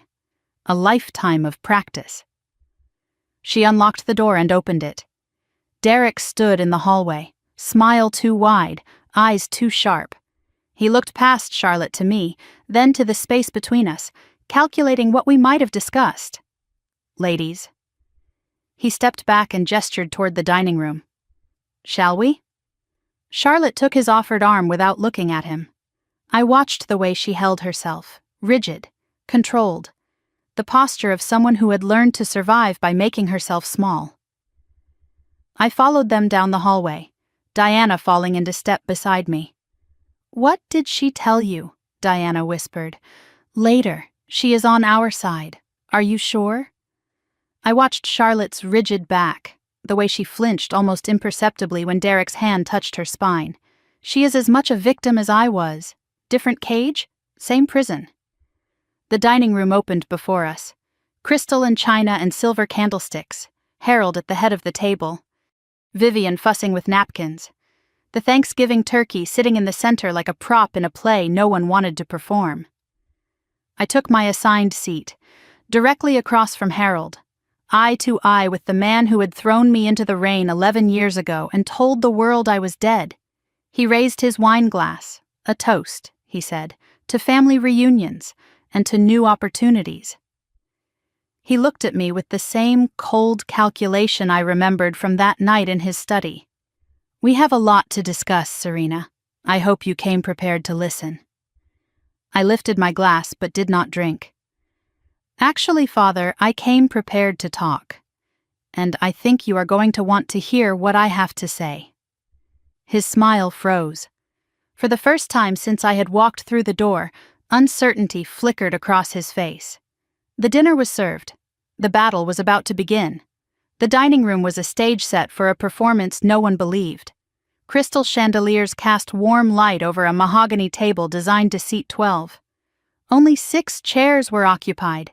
Harold at the head, Vivian at the foot, Charlotte and Derek on one side, Diana and I on the other. The seating arrangement was deliberate. Harold wanted to look down the length of the table at me. Power positioning, the same tactics he had used in boardrooms for 40 years. Rosa moved silently around the table, serving wine. Our eyes met briefly. Her face revealed nothing, but I knew she was watching, waiting, ready to testify to whatever happened here tonight. The turkey sat in the center of the table, golden and steaming. Cranberry sauce in a crystal dish, fresh bread in a silver basket. All the trappings of a happy family holiday. The illusion was almost perfect. Almost. I noticed the things that did not fit. The silverware was not the good set. The wine was mid-range, not the vintage Harold used to insist upon. The flowers were grocery store arrangements, not custom designs. The decay was not just in the gardens and gatehouse. It had reached the dinner table. Vivian launched into small talk with desperate energy. "Serena, you must tell us about Seattle. Is it as rainy as they say? I have heard the coffee is wonderful. I gave her nothing. Yes, sometimes. It is fine." Derek tried next. I have been reading about your company, Meridian Logistics, right? Impressive growth trajectory. You have done your homework. His smile widened. I like to know who I am having dinner with. I watched him reach for his wine glass, watched the slight tremor in his hand, the sweat on his upper lip despite the cool air. Derek was nervous about something. I filed it away. Charlotte sat rigid beside him, pushing food around her plate without eating. When Derek asked if she was hungry, she murmured something about being tired. His hand covered hers on the table, possessive, controlling. She did not flinch. She had learned not to. Harold ate in silence, watching, calculating, waiting for the right moment to make his move. He was letting Vivian and Derek soften the target before he struck. I recognized the tactic. I had used it myself in 100 negotiations. Finally, Harold set down his fork. The small sound silenced the table. Enough pleasantries, he said. Serena, you know why we asked you here, do I? Do not be coy. It does not suit you. He leaned back in his chair, the picture of a man in control. Whitmore Textiles is facing some temporary cash flow challenges. Market conditions, supply chain disruptions. Nothing we cannot survive with proper investment. He paused. Let the words settle. We need $6 million to bridge the gap. A loan, secured against company assets. In return, we are prepared to offer you a seat on the board, a voice in family decisions, a chance to come home. His voice softened, the concerned father routine. I know we have had our differences, Serena. But you are still a Whitmore. This company is your heritage, your birthright. Family helps family. That is what we do. I let the silence stretch, watched his jaw tighten almost imperceptibly. Harold was not used to waiting. Interesting, I said finally. Please continue. Vivian sensed the pitch was not landing. Time for emotional reinforcement. Serena, sweetheart, we have missed you so much. She dabbed at her eyes with a napkin. Not a day went by that I did not think about you. When we lost you, it nearly destroyed me. Lost me? I let the words hang in the air. That is an interesting way to describe holding a funeral for a living person. The table went silent. Even the candles seemed to stop flickering. That was a misunderstanding, Vivian stammered. A terrible miscommunication. A miscommunication. I kept my voice level, flat. You gave a eulogy, Mother. Dad ordered a casket. You collected donations in my name. You told people I died from an overdose so you could play the grieving parents without anyone asking uncomfortable questions. Vivian looked to Harold for rescue. He did not move. Derek leaned forward. I am sure there is context we are missing here. Ancient history, right? The important thing is you are here now. I turned to him slowly. You were not here then, Derek. So perhaps you should stay out of conversations you do not understand. His smile hardened at the edges. First crack in the charming facade. Let me make sure I understand the situation correctly. I began ticking off points on my fingers. 11 years ago, you threw me out for wanting to pursue my own career. You staged a funeral, told everyone I died in a car accident. You let Grandma Ruth believe I was dead, made her grieve me for years. And now that your company is failing, you want me to write you a check for $6 million. Harold interrupted. You are oversimplifying. Am I? Which part did I get wrong? No one spoke. Vivian's tears were real now, though whether from guilt or fear of losing everything I could not tell. Charlotte stared at her plate. Derek's leg bounced under the table. What we did was to protect the family reputation, Harold said finally. You were making choices that would have damaged us. We had to contain the situation. Contain the situation. I repeated the words like they tasted of poison. Is that what you call erasing your daughter? I call it protecting what generations of Whitmores built. And what exactly were you protecting it from? I met his eyes. Me? Or from what I saw in your study the night you threw me out? Harold's hand froze halfway to his wine glass. The color drained from his face so fast I thought he might be having a stroke. I do not know what you are talking about. Yes, you do. Financial documents, transfer records, a shell company I did not recognize. You were 19. His voice was tight. You did not understand what you were looking at. I understand now. Under the table, Charlotte's foot pressed against mine. A signal. Solidarity. Keep going. Diana opened her portfolio. Perhaps this would be a good time to discuss the actual financial state of Whitmore Textiles. Who the hell are you two? Harold started. She is my attorney. I cut him off. And my advisor, and she has been analyzing your company for 2 years. Diana's voice was clinical, precise. Mr. Whitmore, you told Serena you need $6 million for cash flow challenges, but your problems go much deeper than that. She read from her notes. Outstanding debt across 7 creditors, 3 pending lawsuits from suppliers, a mortgage payment 60 days overdue. Your company is not struggling, it is dying, and it has been dying for a long time. You do not have the right. Your creditors are a matter of public record. I simply connected the dots. Derek reached for his water glass. His hand was shaking visibly now. There are also certain irregularities in your accounting, Diana continued, going back 2 decades. Would you like me to continue? Harold stood abruptly. His chair scraped against the floor like a scream. This dinner is over. I will not sit here and be interrogated in my own home. Sit down, father. Something in my voice stopped him. He had never heard that tone from me before. For 11 years I had been the ghost, the erased daughter, the failure. Now I was something else entirely. Slowly, Harold sat. You asked me here to give you money, I said, but I did not come to give you anything. I came to take everything you have left. Dead silence. The candles flickered. Vivian's mouth opened and closed without sound. Derek looked like he might be sick. Charlotte's eyes were wide, but there was something new in them, something that looked like hope. Harold stared at me across the table. Father and daughter. The predator and the prey who had learned to bite back. You cannot be serious. I reached into Diana's portfolio and removed a single document. Let me show you how serious I am. I slid the document across the polished mahogany directly to Harold. The room held its breath. Everyone waiting. Even the candle flames seemed to freeze. I did not rush. 11 years of patience had taught me the power of silence. I let Harold stare at the paper without touching it. Let the anticipation build.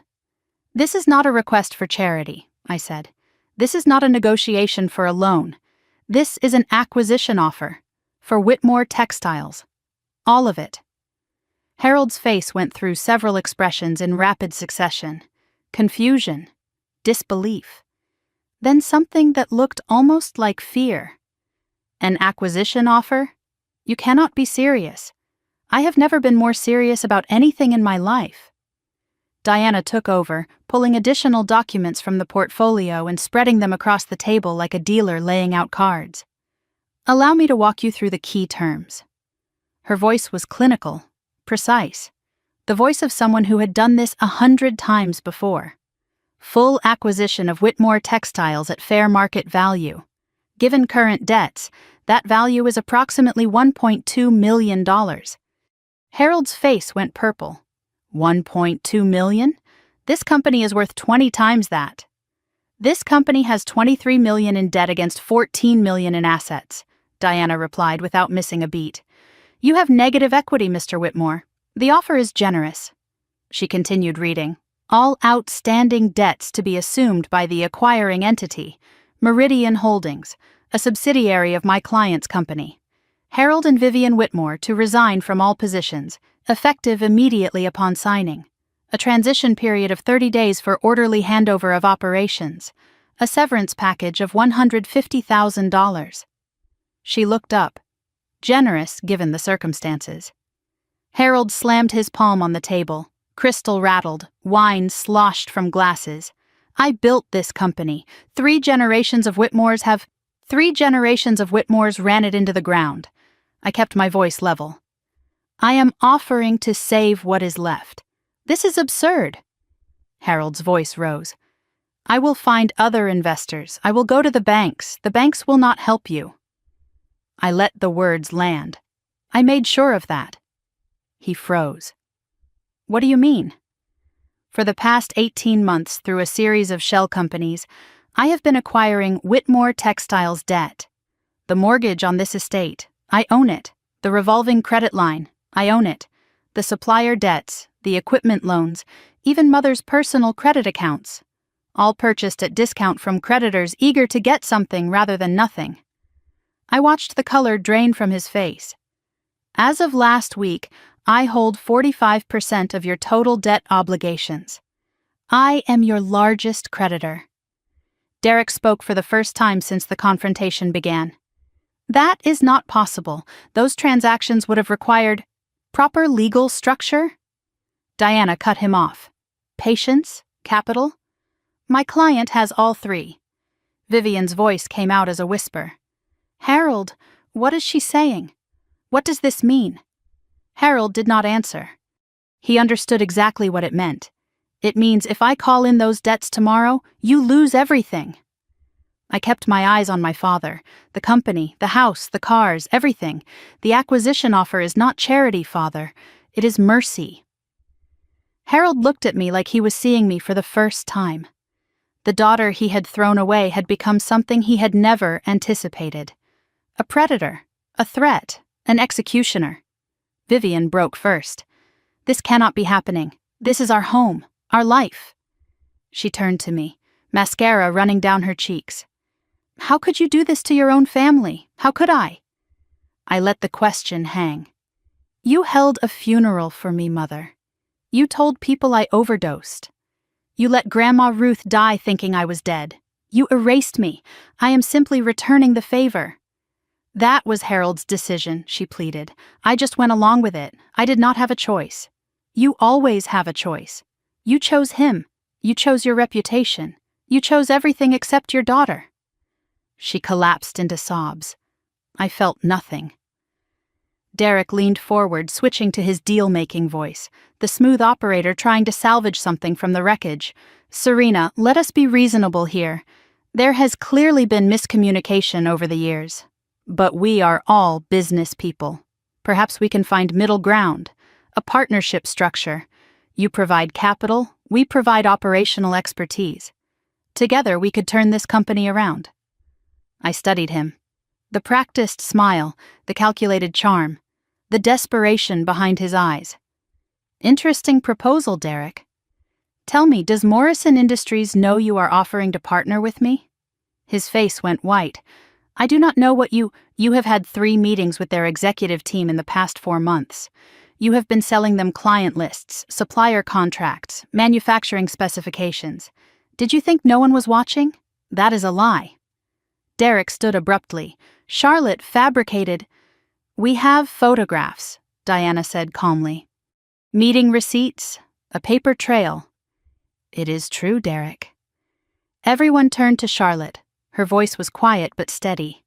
The voice of someone who had finally decided to stop being afraid. I have seen the emails, she continued. I know what you have been doing. Derek turned to her with a look of pure venom. For a moment I thought he might strike her right there at the table. But there were too many witnesses. Even Derek was not that stupid. Charlotte, what the hell are you doing? What I should have done years ago, telling the truth. You ungrateful little... Derek, sit down. Harold's voice cut through. Now. Harold was calculating. I could see it in his eyes. Cutting losses. Derek was a liability now. Is what she is saying true? Harold demanded. Have you been dealing with Morrison? I was trying to create options. Derek's voice turned defensive. In case the company failed, you were betraying this family. Just like... Harold stopped, glanced at me, did not finish. But I finished for him. Just like you betrayed me? At least Derek's betrayal was about money. Yours was personal. Diana spoke again. For the record, Mr. Reed, insider trading and corporate espionage carry significant criminal penalties. I would recommend consulting your own attorney. Derek looked around the table. No allies, no escape, his carefully constructed world crumbling in real time. "This is not over," he snarled. Then he stormed out of the dining room. A moment later, the front door slammed. The silence he left behind was deafening. Charlotte sat straighter. Something had shifted in her. The terrified woman I had seen in the library was gone. In her place sat someone who had finally stopped being afraid. "Charlotte," Harold said, his voice dangerous. "What have you done? He is your husband." "He was never my husband, Dad." Charlotte's voice did not waver. "He was your employee. You assigned him to me like I was another asset to manage."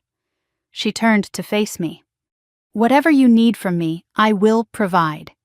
Testimony, documents, whatever it takes." "Charlotte," Vivian pleaded, "think about what you are saying. I have thought about it, Mother, for 8 years, ever since I found out you let me grieve a sister who was still alive." Charlotte reached up and removed her wedding ring. She placed it on the table with a soft click that somehow sounded louder than Derek's slamming door. "I am not a Whitmore anymore. I do not want to be." I looked at my sister, at the bare finger where her ring had been, at the determination in her eyes. "Let me be clear about what happens next." I stood. Diana rose beside me.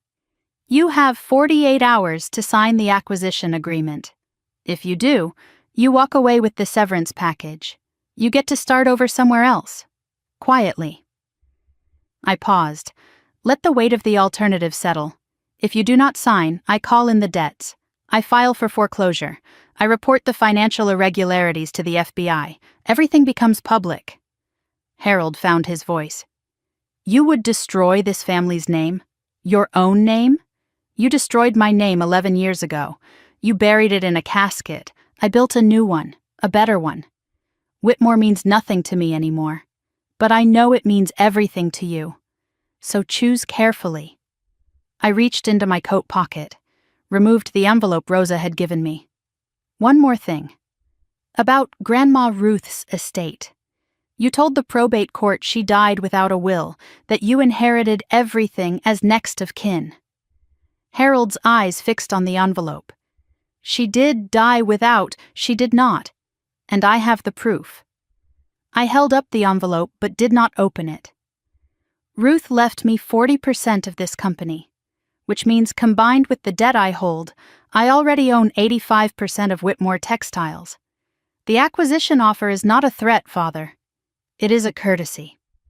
I slid the envelope back into my pocket. 48 hours.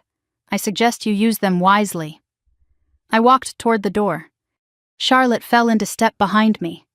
Diana followed with the portfolio. Harold sat frozen at the head of his own table, surrounded by the ruins of his empire, watching his dead daughter walk out with everything he had ever built in her pocket. The front door closed behind us, and I did not look back. Rosa had shut it softly, one last glance of solidarity passing between us before the heavy oak separated us from the world inside. The night air hit my face like cold water, cleansing, sharp, real. Charlotte stood on the porch, shivering. She had walked out without her coat, without her purse, without anything except the clothes on her back and the absence of a wedding ring on her finger. "I do not have anywhere to go," she said. Her voice was small, lost. "Derek will be at the house." I looked at my sister, at the woman who had known I was alive for 8 years and said nothing, at the woman who had finally chosen to speak. "You are coming with us," I said. "We have a suite at the Delamar." "Are you sure?" "After everything? Get in the car, Charlotte. We will figure it out." As we pulled away from the estate, I glanced in the rearview mirror. A figure stood in the upstairs window. Harold, watching us leave. He did not move, just stood there, a silhouette against the light, like a man watching his own funeral procession. The suite at the Delamar felt like a sanctuary after the battlefield. Warm lighting, a fireplace crackling softly, views of Greenwich Harbor where snow was beginning to fall again. Diana poured drinks, whiskey for herself, water for me, tea for Charlotte, who sat on the edge of an armchair looking like she might shatter at any moment. "That went better than expected," Diana said. "It went exactly as planned." I paused. Except for Charlotte. I turned to my sister. Why did you not tell me you were going to do that? Announce yourself like that? I did not know I was going to. Charlotte wrapped her hands around the warm cup. I just saw Derek trying to worm his way out. I saw you exposing everything, and I thought, this is it. This is my only chance to choose. She met my eyes. So I chose. I studied her, looking for deception, finding only exhaustion and something that might have been relief. The relief of someone who had finally set down a weight they had carried for too long. You understand there is no going back now? I know. She almost smiled. I am counting on it. I retrieved the envelope from my coat. The will Rosa had given me. It was time to see the full picture. I spread the documents across the coffee table. Diana and Charlotte leaned in. Last will and testament of Ruth Eleanor Whitmore, dated 18 months before her death, prepared by attorney Gerald Hutchins of Hutchins and Associates, Hartford. Not the family's regular firm. Witnessed by 2 nurses from Ruth's care facility, notarized and filed with Hutchins' office, but never submitted to probate. The bequests were laid out in precise legal language. To Harold Whitmore, I leave nothing. He has already taken more than his share. To Charlotte Whitmore, 25% of Whitmore Textiles shares, the family jewelry collection and personal effects of her choosing.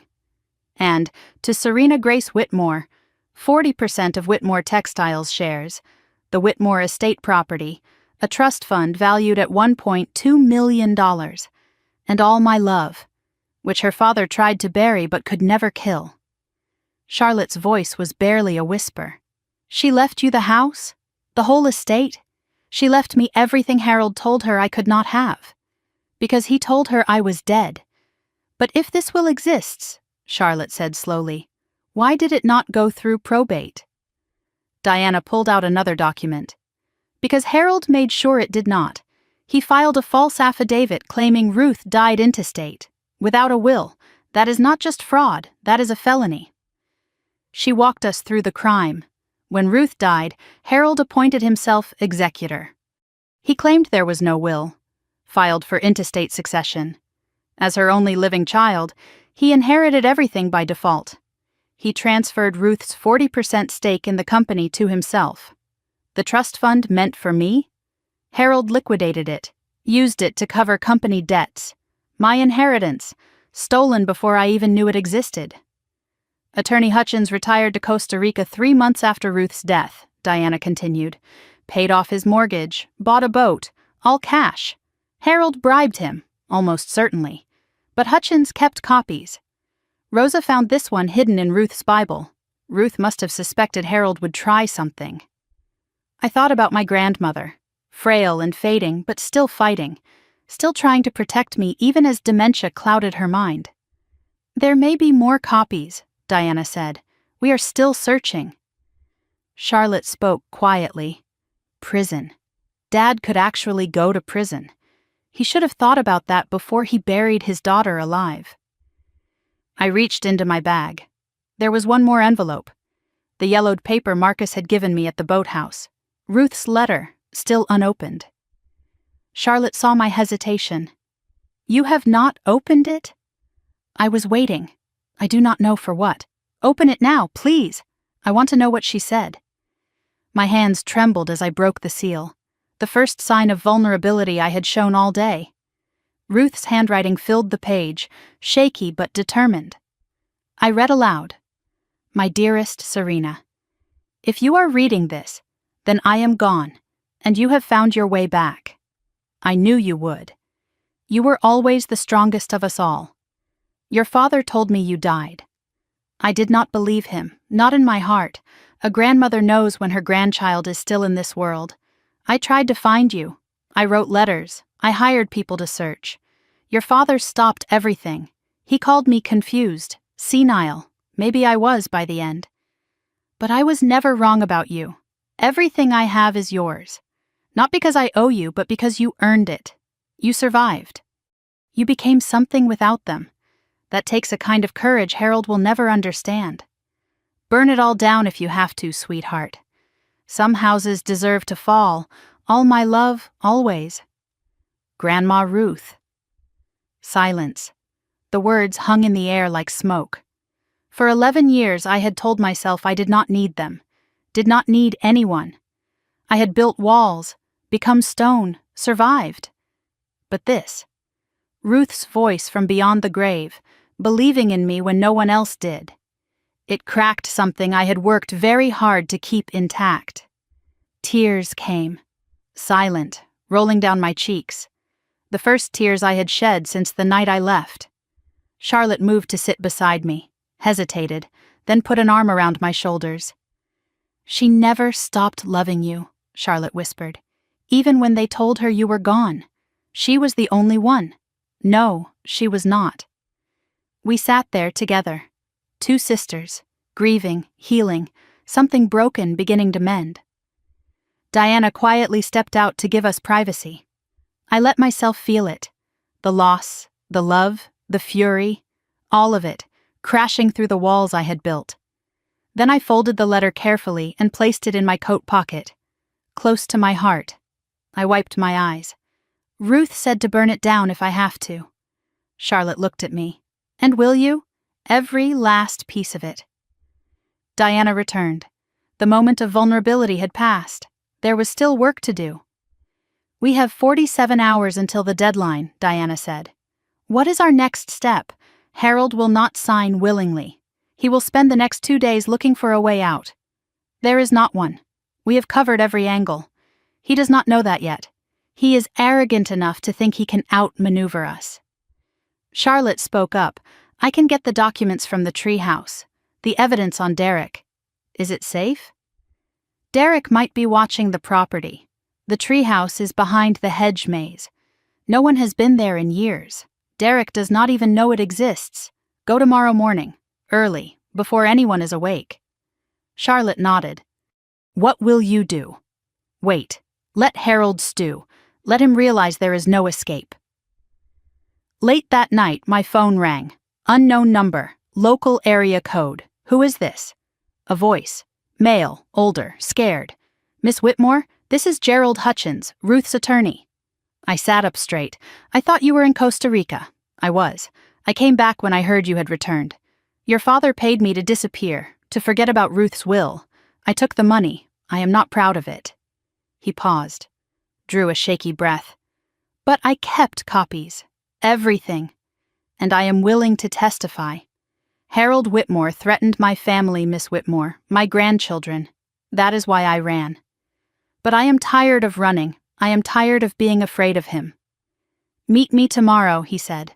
I will give you everything. Bank records, threats he made, recordings. Why should I trust you? You took his money. Because Ruth was my client, my friend. And I failed her. This is my chance to make it right. Silence. I considered. Where? The cemetery. Ruth's grave. 10 in the morning. It seems appropriate. I hung up, stared at the phone, another piece falling into place, another ally emerging from Harold's wake of destruction. I thought of Ruth's words. Burn it all down if you have to.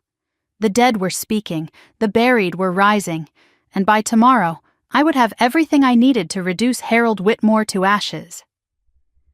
Charlotte left the hotel at 6 in the morning while the estate was still dark.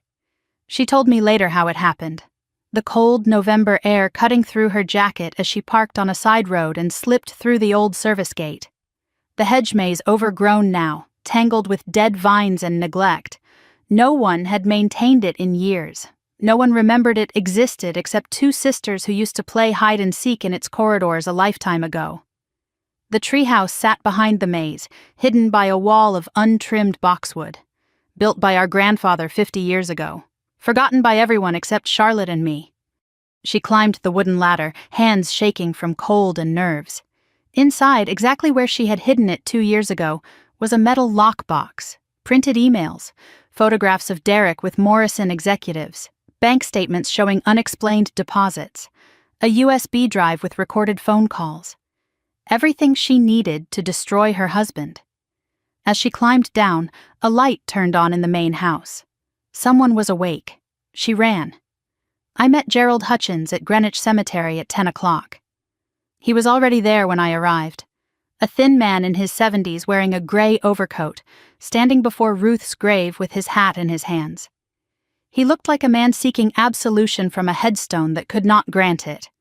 Ruth's grave marker was simple granite, the cheapest option. Harold had probably chosen it as one final insult. "I am sorry," Hutchins said without turning around. "For what I did, for what I did not do. Apologies do not interest me, evidence does." He handed me a thick envelope. Everything. Bank records showing Harold's payments to me. Correspondence threatening my family. The original will filing that Harold ordered me to destroy. I kept a copy. He pulled out his phone. There is also a recording. Harold called me after Ruth's funeral. He was drunk. He bragged about how easy it was to erase you both. He played a snippet. Harold's voice came through the speaker, slurred but unmistakable. The old woman actually believed the girl was dead. Cried for weeks. Made it easier, honestly. No one asking questions. No one looking for someone already buried. My jaw tightened. I had heard enough. "I will testify," Hutchins said. "Whatever you need. Just keep my grandchildren out of it. Harold will not be able to threaten anyone after today." I walked back toward the car, then paused at Ruth's headstone. Touched the cold granite. "Almost done, Grandma. Almost done." The War Council convened at the hotel suite. Charlotte had returned with her lockbox. Hutchins's envelope sat beside Marcus's documents. Every weapon assembled and ready. Diana spread everything across the table, organizing by category. Corporate fraud, probate fraud, insider trading, personal threats. "We have enough to put Harold away for 20 years, she said. "Derek for 10. This is airtight. We do not wait for the deadline. I made the decision. We go back now." Charlotte looked up. "Now? But we said 48 hours. Harold is using every hour to find a way out. We hit him before he can regroup." Diana nodded. Element of surprise. "I like it." I looked at Charlotte. "Last chance to back out. Once we walk in there, your old life is gone forever. My old life ended when I took off my ring. Let us finish this." My phone buzzed. A text from Uncle Marcus. "Be careful. Harold called me this morning. He is desperate. Desperate men are dangerous." The Whitmore estate looked different in daylight. Tired, faded. The illusion harder to maintain without candlelight and shadows to hide the decay. Rosa opened the front door. Her eyes widened when she saw Charlotte beside me. "Miss Charlotte, your husband is here. He came back this morning. He has been drinking." "Where?" "The study, with your father. They have been arguing for hours." From inside the house came raised voices. Harold and Derek shouting at each other, glass shattering. Perfect timing. I walked toward the chaos. "Let us go introduce ourselves." The study door was closed but not locked. I pushed it open without knocking. Harold sat behind his desk, face red with fury. Derek paced by the window, drink in hand. Vivian cowered in a corner chair, looking like she wished she could disappear into the upholstery. "What the hell?" Harold started. "Family meeting." I walked in like I owned the place, because I did. Everyone is invited. Derek saw Charlotte and his face contorted. You betrayed me, your own husband. You were never my husband." Charlotte did not flinch. "You were my prison guard." Derek lunged toward her. Diana stepped between them. "Touch her, and I will have you arrested before you hit the ground." Harold tried to regain control. "Everyone calm down. Serena, we still have time to discuss this rationally." The time for discussion ended 11 years ago. Now it is time for truth. I placed the first folder on his desk. Marcus's embezzlement evidence. 22 years of theft. $4.2 million. Offshore accounts in the Caymans. Your signature on every transfer. The color drained from Harold's face. He looked at the documents like they were weapons aimed at his chest. "Where did you get these?" "Uncle Marcus. The brother you destroyed. He has been waiting 15 years for this moment." But you are not the only criminal in this room. I turned to Derek, placed Charlotte's lockbox on the desk. Meetings with Morrison Industries. Client list sold for $50,000. Manufacturing specifications for another 30. Recorded phone calls discussing delivery. That is a lie. Derek's voice rose. Charlotte fabricated. I have the emails, Derek. Charlotte stepped forward. The bank statements. Your second phone with the Morrison contact saved under Golf Buddy. You went through my things? I learned from living with snakes. You watch where they hide. Harold turned on Derek. Is this true? You have been selling us out? I was creating options. Derek's desperation showed through the cracks. You were driving the company into the ground. Do not lecture me about treason. You stole millions. You faked your daughter's death. You are the one who taught me that morality is for losers. The two men screamed at each other, father-in-law and son-in-law, decades of lies colliding. I watched them tear each other apart. Stop it. Vivian stood up, hands shaking. Both of you.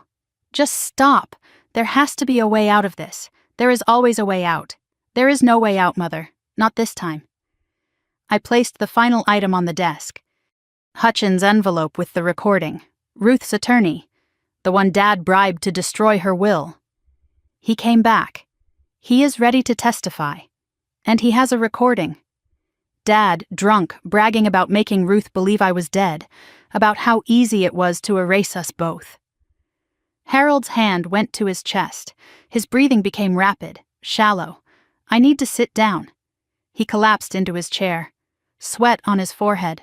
Face gray. Panic attack. Diana's voice was clinical. He is not dying. Unfortunately. Harold looked up at me with desperate eyes. Serena, please. We can negotiate. Whatever you want. The company, the house, money.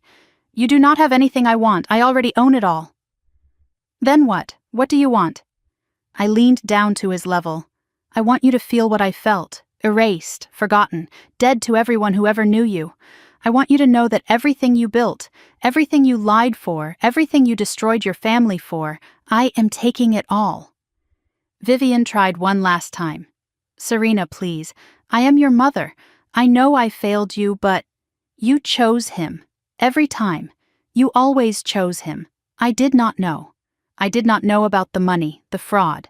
You knew about the funeral. You wore black. You accepted condolences. You looked me in the eye last night and called it a miscommunication. Charlotte spoke quietly. She is telling the truth about not knowing the money things, but she knew about me. I turned to my sister. What do you mean? When I found the private investigator report about you being alive, I went to Mom first. Before Dad caught me. Charlotte's voice hardened. She told me to burn it. She said some secrets need to stay buried. I looked at Vivian, the woman who had given birth to me, who had let me be buried alive, who had told her own daughter to burn the evidence that her sister existed. You knew, you both knew, and you did nothing. The doorbell rang, long, insistent. Everyone froze. Rosa's voice came from the hallway. Mr. Whitmore? There are police officers at the door, and someone from the FBI. Harold's face went from gray to white. No. You called them? Already? I did not call anyone. I looked at Diana. She shook her head. The doorbell rang again. Rosa appeared in the doorway. They are asking for Mr. Reed. Something about financial crimes. Derek. What? A figure stepped into view behind Rosa. Uncle Marcus. His face carved from 15 years of waiting. I called them, Marcus said. 48 hours seemed too generous. He looked at Harold, his brother, his betrayer. Hello, Harold. I told you 15 years ago this day would come. You should have listened. Rosa stepped aside and the officers walked in. Special Agent Diane Kowalski, FBI Financial Crimes Division. The woman who spoke was sharp-eyed and professional, flanked by 2 local police officers. She scanned the room, taking in the scattered documents, the shattered glass on the floor, the family frozen in various states of panic. Is Derek Reed present? Derek went pale. He edged toward the back of the study, looking for an exit that did not exist. "Mr. Reed." One of the officers stepped forward. "We would advise you not to leave." The next few minutes happened with brutal efficiency. Agent Kowalski read Derek his rights. Handcuffs clicked around his wrists. The sound was small, but somehow louder than all the shouting that had come before. "This is a setup." Derek's voice cracked. "Charlotte, tell them. Tell them this is all lies." Charlotte looked at him. The man who had controlled her for 4 years, who had hit her when he drank, who had sold her family's secrets for personal profit. "Goodbye, Derek." She did not watch as they led him out. Harold's eyes followed the officers. A flicker of hope crossed his face. The FBI was here for Derek, not for him. Perhaps there was still a way out. "Mr. Whitmore," Agent Kowalski turned back to face him, "we are not done. We have questions for you as well. About certain financial transactions going back 20 years. The hope died in Harold's eyes. Marcus stepped fully into the room. 61 years old. Gray hair. The brother Harold had destroyed 15 years ago, now standing in his study watching everything crumble. "You did this." Harold's voice was hoarse. "I reported crimes. The FBI did the rest. After everything I did for this family." "You stole from this family." Marcus cut him off. "You destroyed anyone who threatened your control, including your own daughter. I built this company. You built a house of cards, and I just watched it fall." Agent Kowalski spoke again. "Mr. Marcus Whitmore has been cooperating with our investigation for several weeks. He provided documentation that warranted immediate action." "Weeks?" Harold stared at his brother. "You have been planning this for weeks? I have been planning this for 15 years. I just needed someone brave enough to finish it." Marcus looked at me, nodded once, respect passing between us. "Thank you, Uncle Marcus, for everything. Thank your grandmother. She is the one who told me to keep fighting, even when I wanted to give up." Agent Kowalski pulled a chair to face Harold directly. "Mr. Whitmore, we have evidence of systematic embezzlement from Whitmore Textiles spanning 2 decades. We also have evidence of probate fraud regarding your mother's estate. Additionally, we have a recording of you discussing the concealment of your daughter's existence from your dying mother." Harold grasped at straws. "That recording was obtained illegally. It was obtained by Gerald Hutchins, who is prepared to testify. He has also provided documentation of your threats against his family." She let the weight of the evidence settle. "You have 2 options. Option 1, we arrest you now. You face trial for fraud, embezzlement, perjury, witness intimidation, and potentially elder abuse. Given the evidence, conviction is likely. Sentencing would be 15 to 25 years. Harold's hands trembled on the arms of his chair. "Option 2. You cooperate fully, sign over assets to make restitution, provide testimony about any other parties involved. The prosecutor may consider reduced charges." "Reduced to what?" "That depends on how cooperative you are." Silence fell. Harold stared at the floor. The emperor with no clothes, the king with no kingdom. For the first time in 62 years, Harold Whitmore had no plan. "Harold, what do we do?" Vivian's voice was barely a whisper. He did not answer. I stepped forward. "Agent Kowalski, may I?" She nodded. Stepped aside.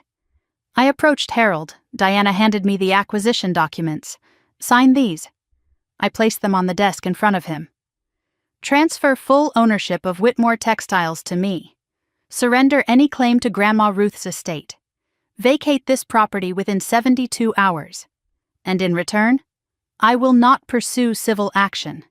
Diana will not file additional complaints. You will have the FBI's cooperative option." He looked up at me. "You would let them take everything and still call this mercy? You threw me into the street with $200 and called me dead. You made Ruth grieve me in her final years. You erased me from existence. This is not mercy, Father. This is more than you deserve." Vivian tried one last time. "Serena, please, I am 60 years old. Where will we go? How will we live?" the same way I did. Figure it out. We are your parents. Parents do not hold funerals for living children. Parents do not erase their daughters to protect their reputations. Parents do not choose money over love. I loved you. In my own way, Your love came with conditions I could never meet. I stopped trying to earn it 11 years ago. I looked at her. At the woman who had given birth to me. Who had chosen her reputation over her daughter. Who had told Charlotte to burn the evidence of my existence. You will survive, Mother. You are good at that. At surviving while others suffer. You will find someone else to take care of you. You always do. She collapsed into sobs. I felt nothing. The wound was too old, too deep, too scarred over to reopen. Harold picked up the pen Diana had placed beside the documents. His hand shook. You know, he said quietly, I did believe you would fail. When you left for Seattle, I thought you would come crawling back within a year. I know. When you did not, I could not admit I was wrong. The funeral was supposed to be closure, a way to move on without admitting defeat. He looked up at me, something unfamiliar in his eyes. But you survived. You thrived. You became everything I said you could not be. Is that supposed to be an apology? It is supposed to be the truth. Something I should have given you a long time ago. He signed, page after page, his name becoming smaller, shakier with each document. Diana notarized each signature. Agent Kowalski witnessed. When it was done, Harold set down the pen like it weighed 1,000 pounds. He slumped forward in his chair. It is over. No, I looked at him. For you, it is just beginning. For me, it is finally over. He met my eyes, and for a moment I saw something I had never expected to see in Harold Whitmore's face. Something that might have been respect. You really are a Whitmore, he said quietly. The only one who deserved to be. I reached into my coat, pulled out Ruth's letter. Grandma Ruth wrote this before she died. She wanted you to know something. I read the final lines, the part I had not shared before, to my son Harold. You were not always cruel. I remember the boy who brought me flowers from the garden, who cried when his puppy died, who promised to make me proud. Somewhere along the way you forgot how to love without controlling. You forgot that family is not about legacy. It is about showing up for each other. I forgive you, Harold, but forgiveness does not mean escaping consequences. It means I will remember the boy you were, even as I watch the man you became face what he deserves. Your mother, Ruth. Harold's composure broke. Tears streamed down his face. Agent Kowalski stepped forward. Mr. Whitmore, if you will come with us. He stood slowly. Did not resist as they led him toward the door. Charlotte was waiting in the hallway. She watched our father walk past, handcuffs not yet on his wrists, but inevitable. What happens now? She asked when they were gone. Now I own a textile company I never wanted and a house full of memories I would rather forget. And us? What happens to us? I looked at my sister, the woman who had known I was alive, who had stayed silent out of fear, who had finally chosen to speak. I do not know yet. Trust is not something I give easily anymore. I understand. I will earn it, however long it takes. Come to Seattle. After this is settled, we can start over. Maybe. Her eyes filled with tears. Not sadness, relief. I would like that. I would like that more than anything. She reached for me. This time I did not pull away. The hug was brief, tentative, but real. Before I left, I walked to the fireplace. Above it hung the family portrait. Harold, Vivian, Charlotte, the one painted after I died, the one that had erased me from existence. I reached up, lifted it from its hook, set it on the floor, face against the wall.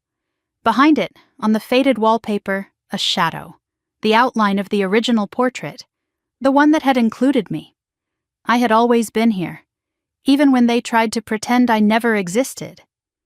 I walked out of the study, out of the house, into the cold November air. The snow had stopped, Stars were beginning to appear through breaks in the clouds. I took a deep breath. My first breath as someone no longer haunted by this place. Serena Whitmore had walked into this house as a ghost. She walked out as something new, resurrected, restored, and finally, irrevocably free. 6 months later, spring arrived in Seattle like a promise finally kept. I stood at the window of my corner office, coffee in hand, watching ferries cut white lines across Elliott Bay. The view was the same as it had been the day I received that text from my mother. The same gray water, the same distant mountains, the same steady rhythm of a city that had become my home. But I was not the same. On my desk sat a framed photograph of Grandma Ruth, taken at her 70th birthday party before the dementia began to steal her away. Her ring rested on my finger where it had been for 11 years. Her letter, laminated now to protect the fragile paper, was tucked in my desk drawer where I could read it whenever I needed to remember why I had fought so hard. The weight I had carried for 11 years, the rage, the grief, the burning need for revenge, had lifted, not disappeared entirely. Some wounds leave scars that never fully fade, but the weight had lifted enough that I could finally breathe. My assistant knocked on the door. "Ms. Whitmore, your sister is here." I smiled.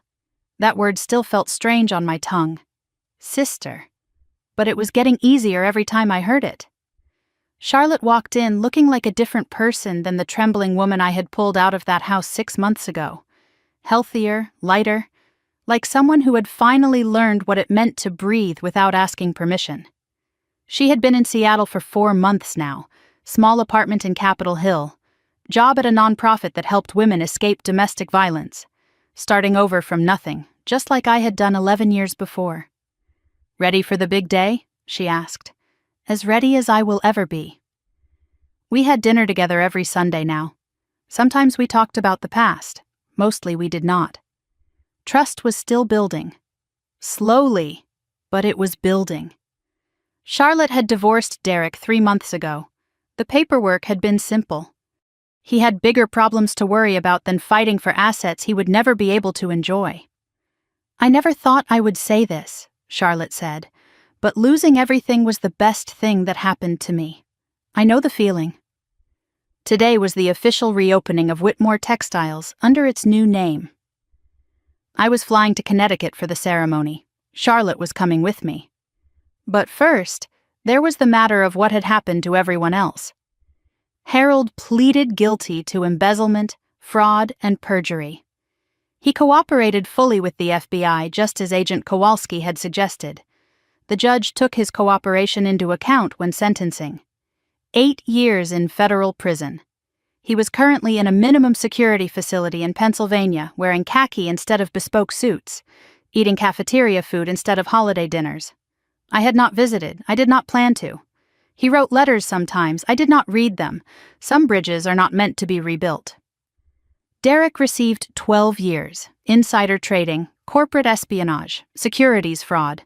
Morrison Industries had cooperated with the prosecution to avoid their own liability, throwing Derek to the wolves without a second thought. He was in a medium security facility now. Charlotte heard through the legal grapevine that he had already made enemies inside. She did not feel sorry for him.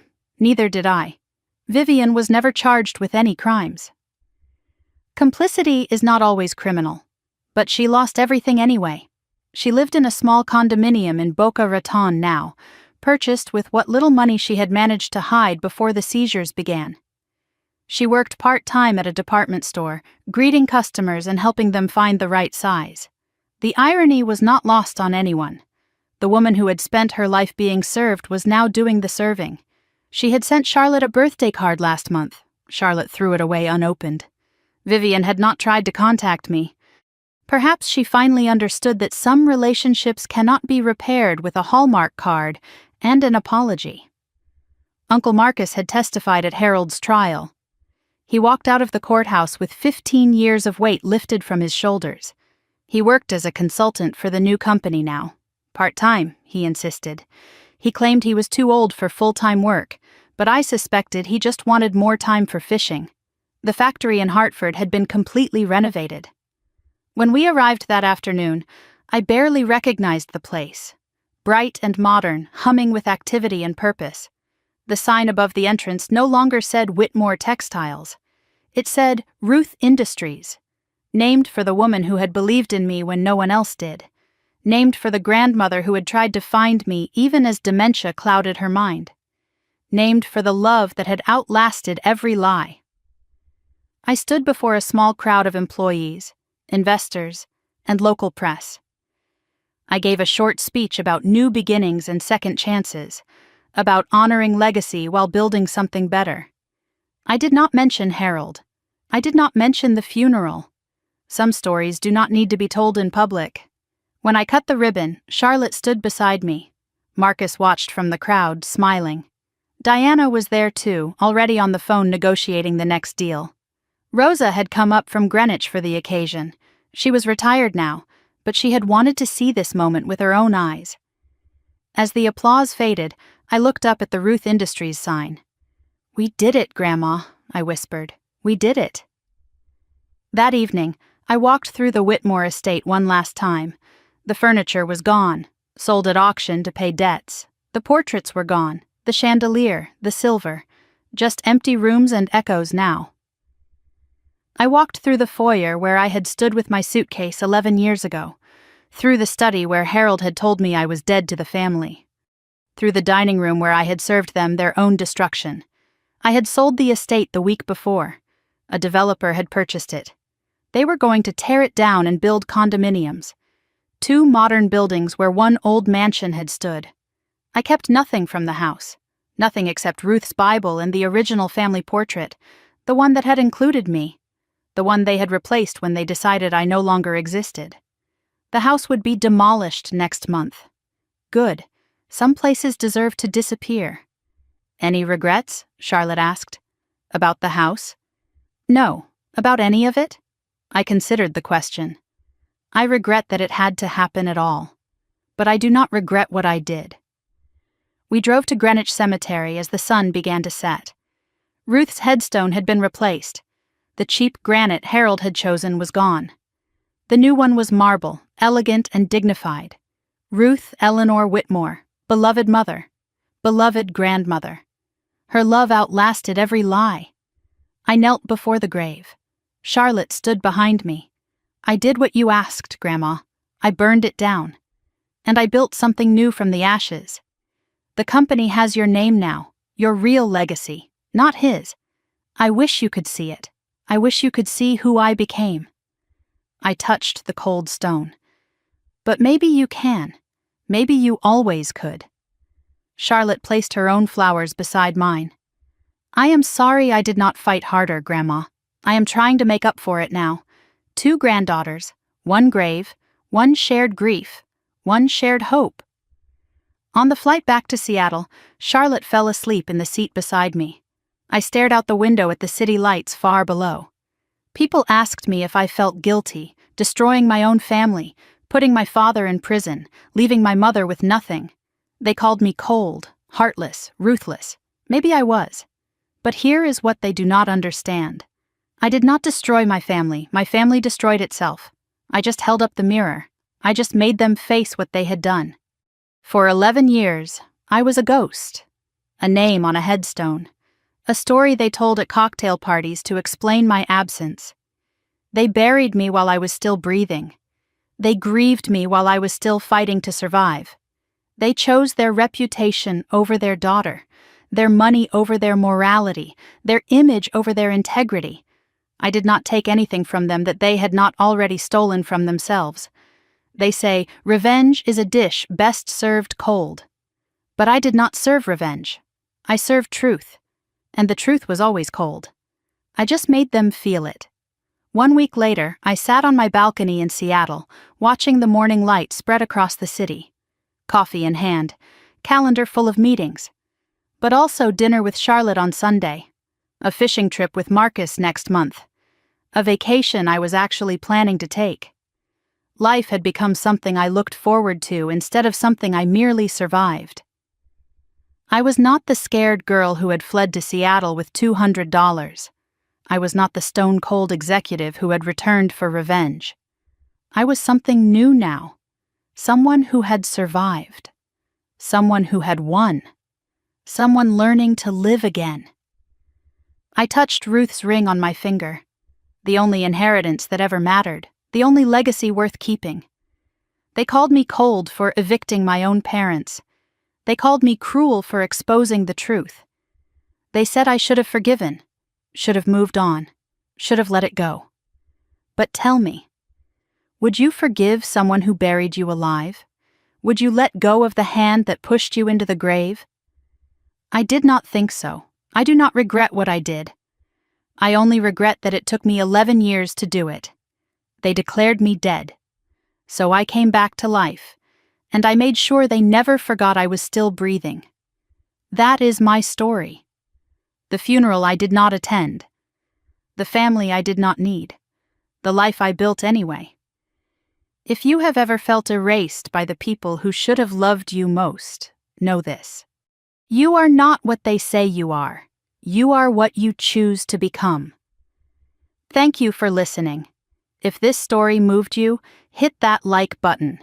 If you want more stories like this, subscribe and turn on notifications so you do not miss the next one. And tell me in the comments, did they get what they deserved? Or should I have forgiven them? I will see you in the next one. This story is fictionalized for dramatic effect.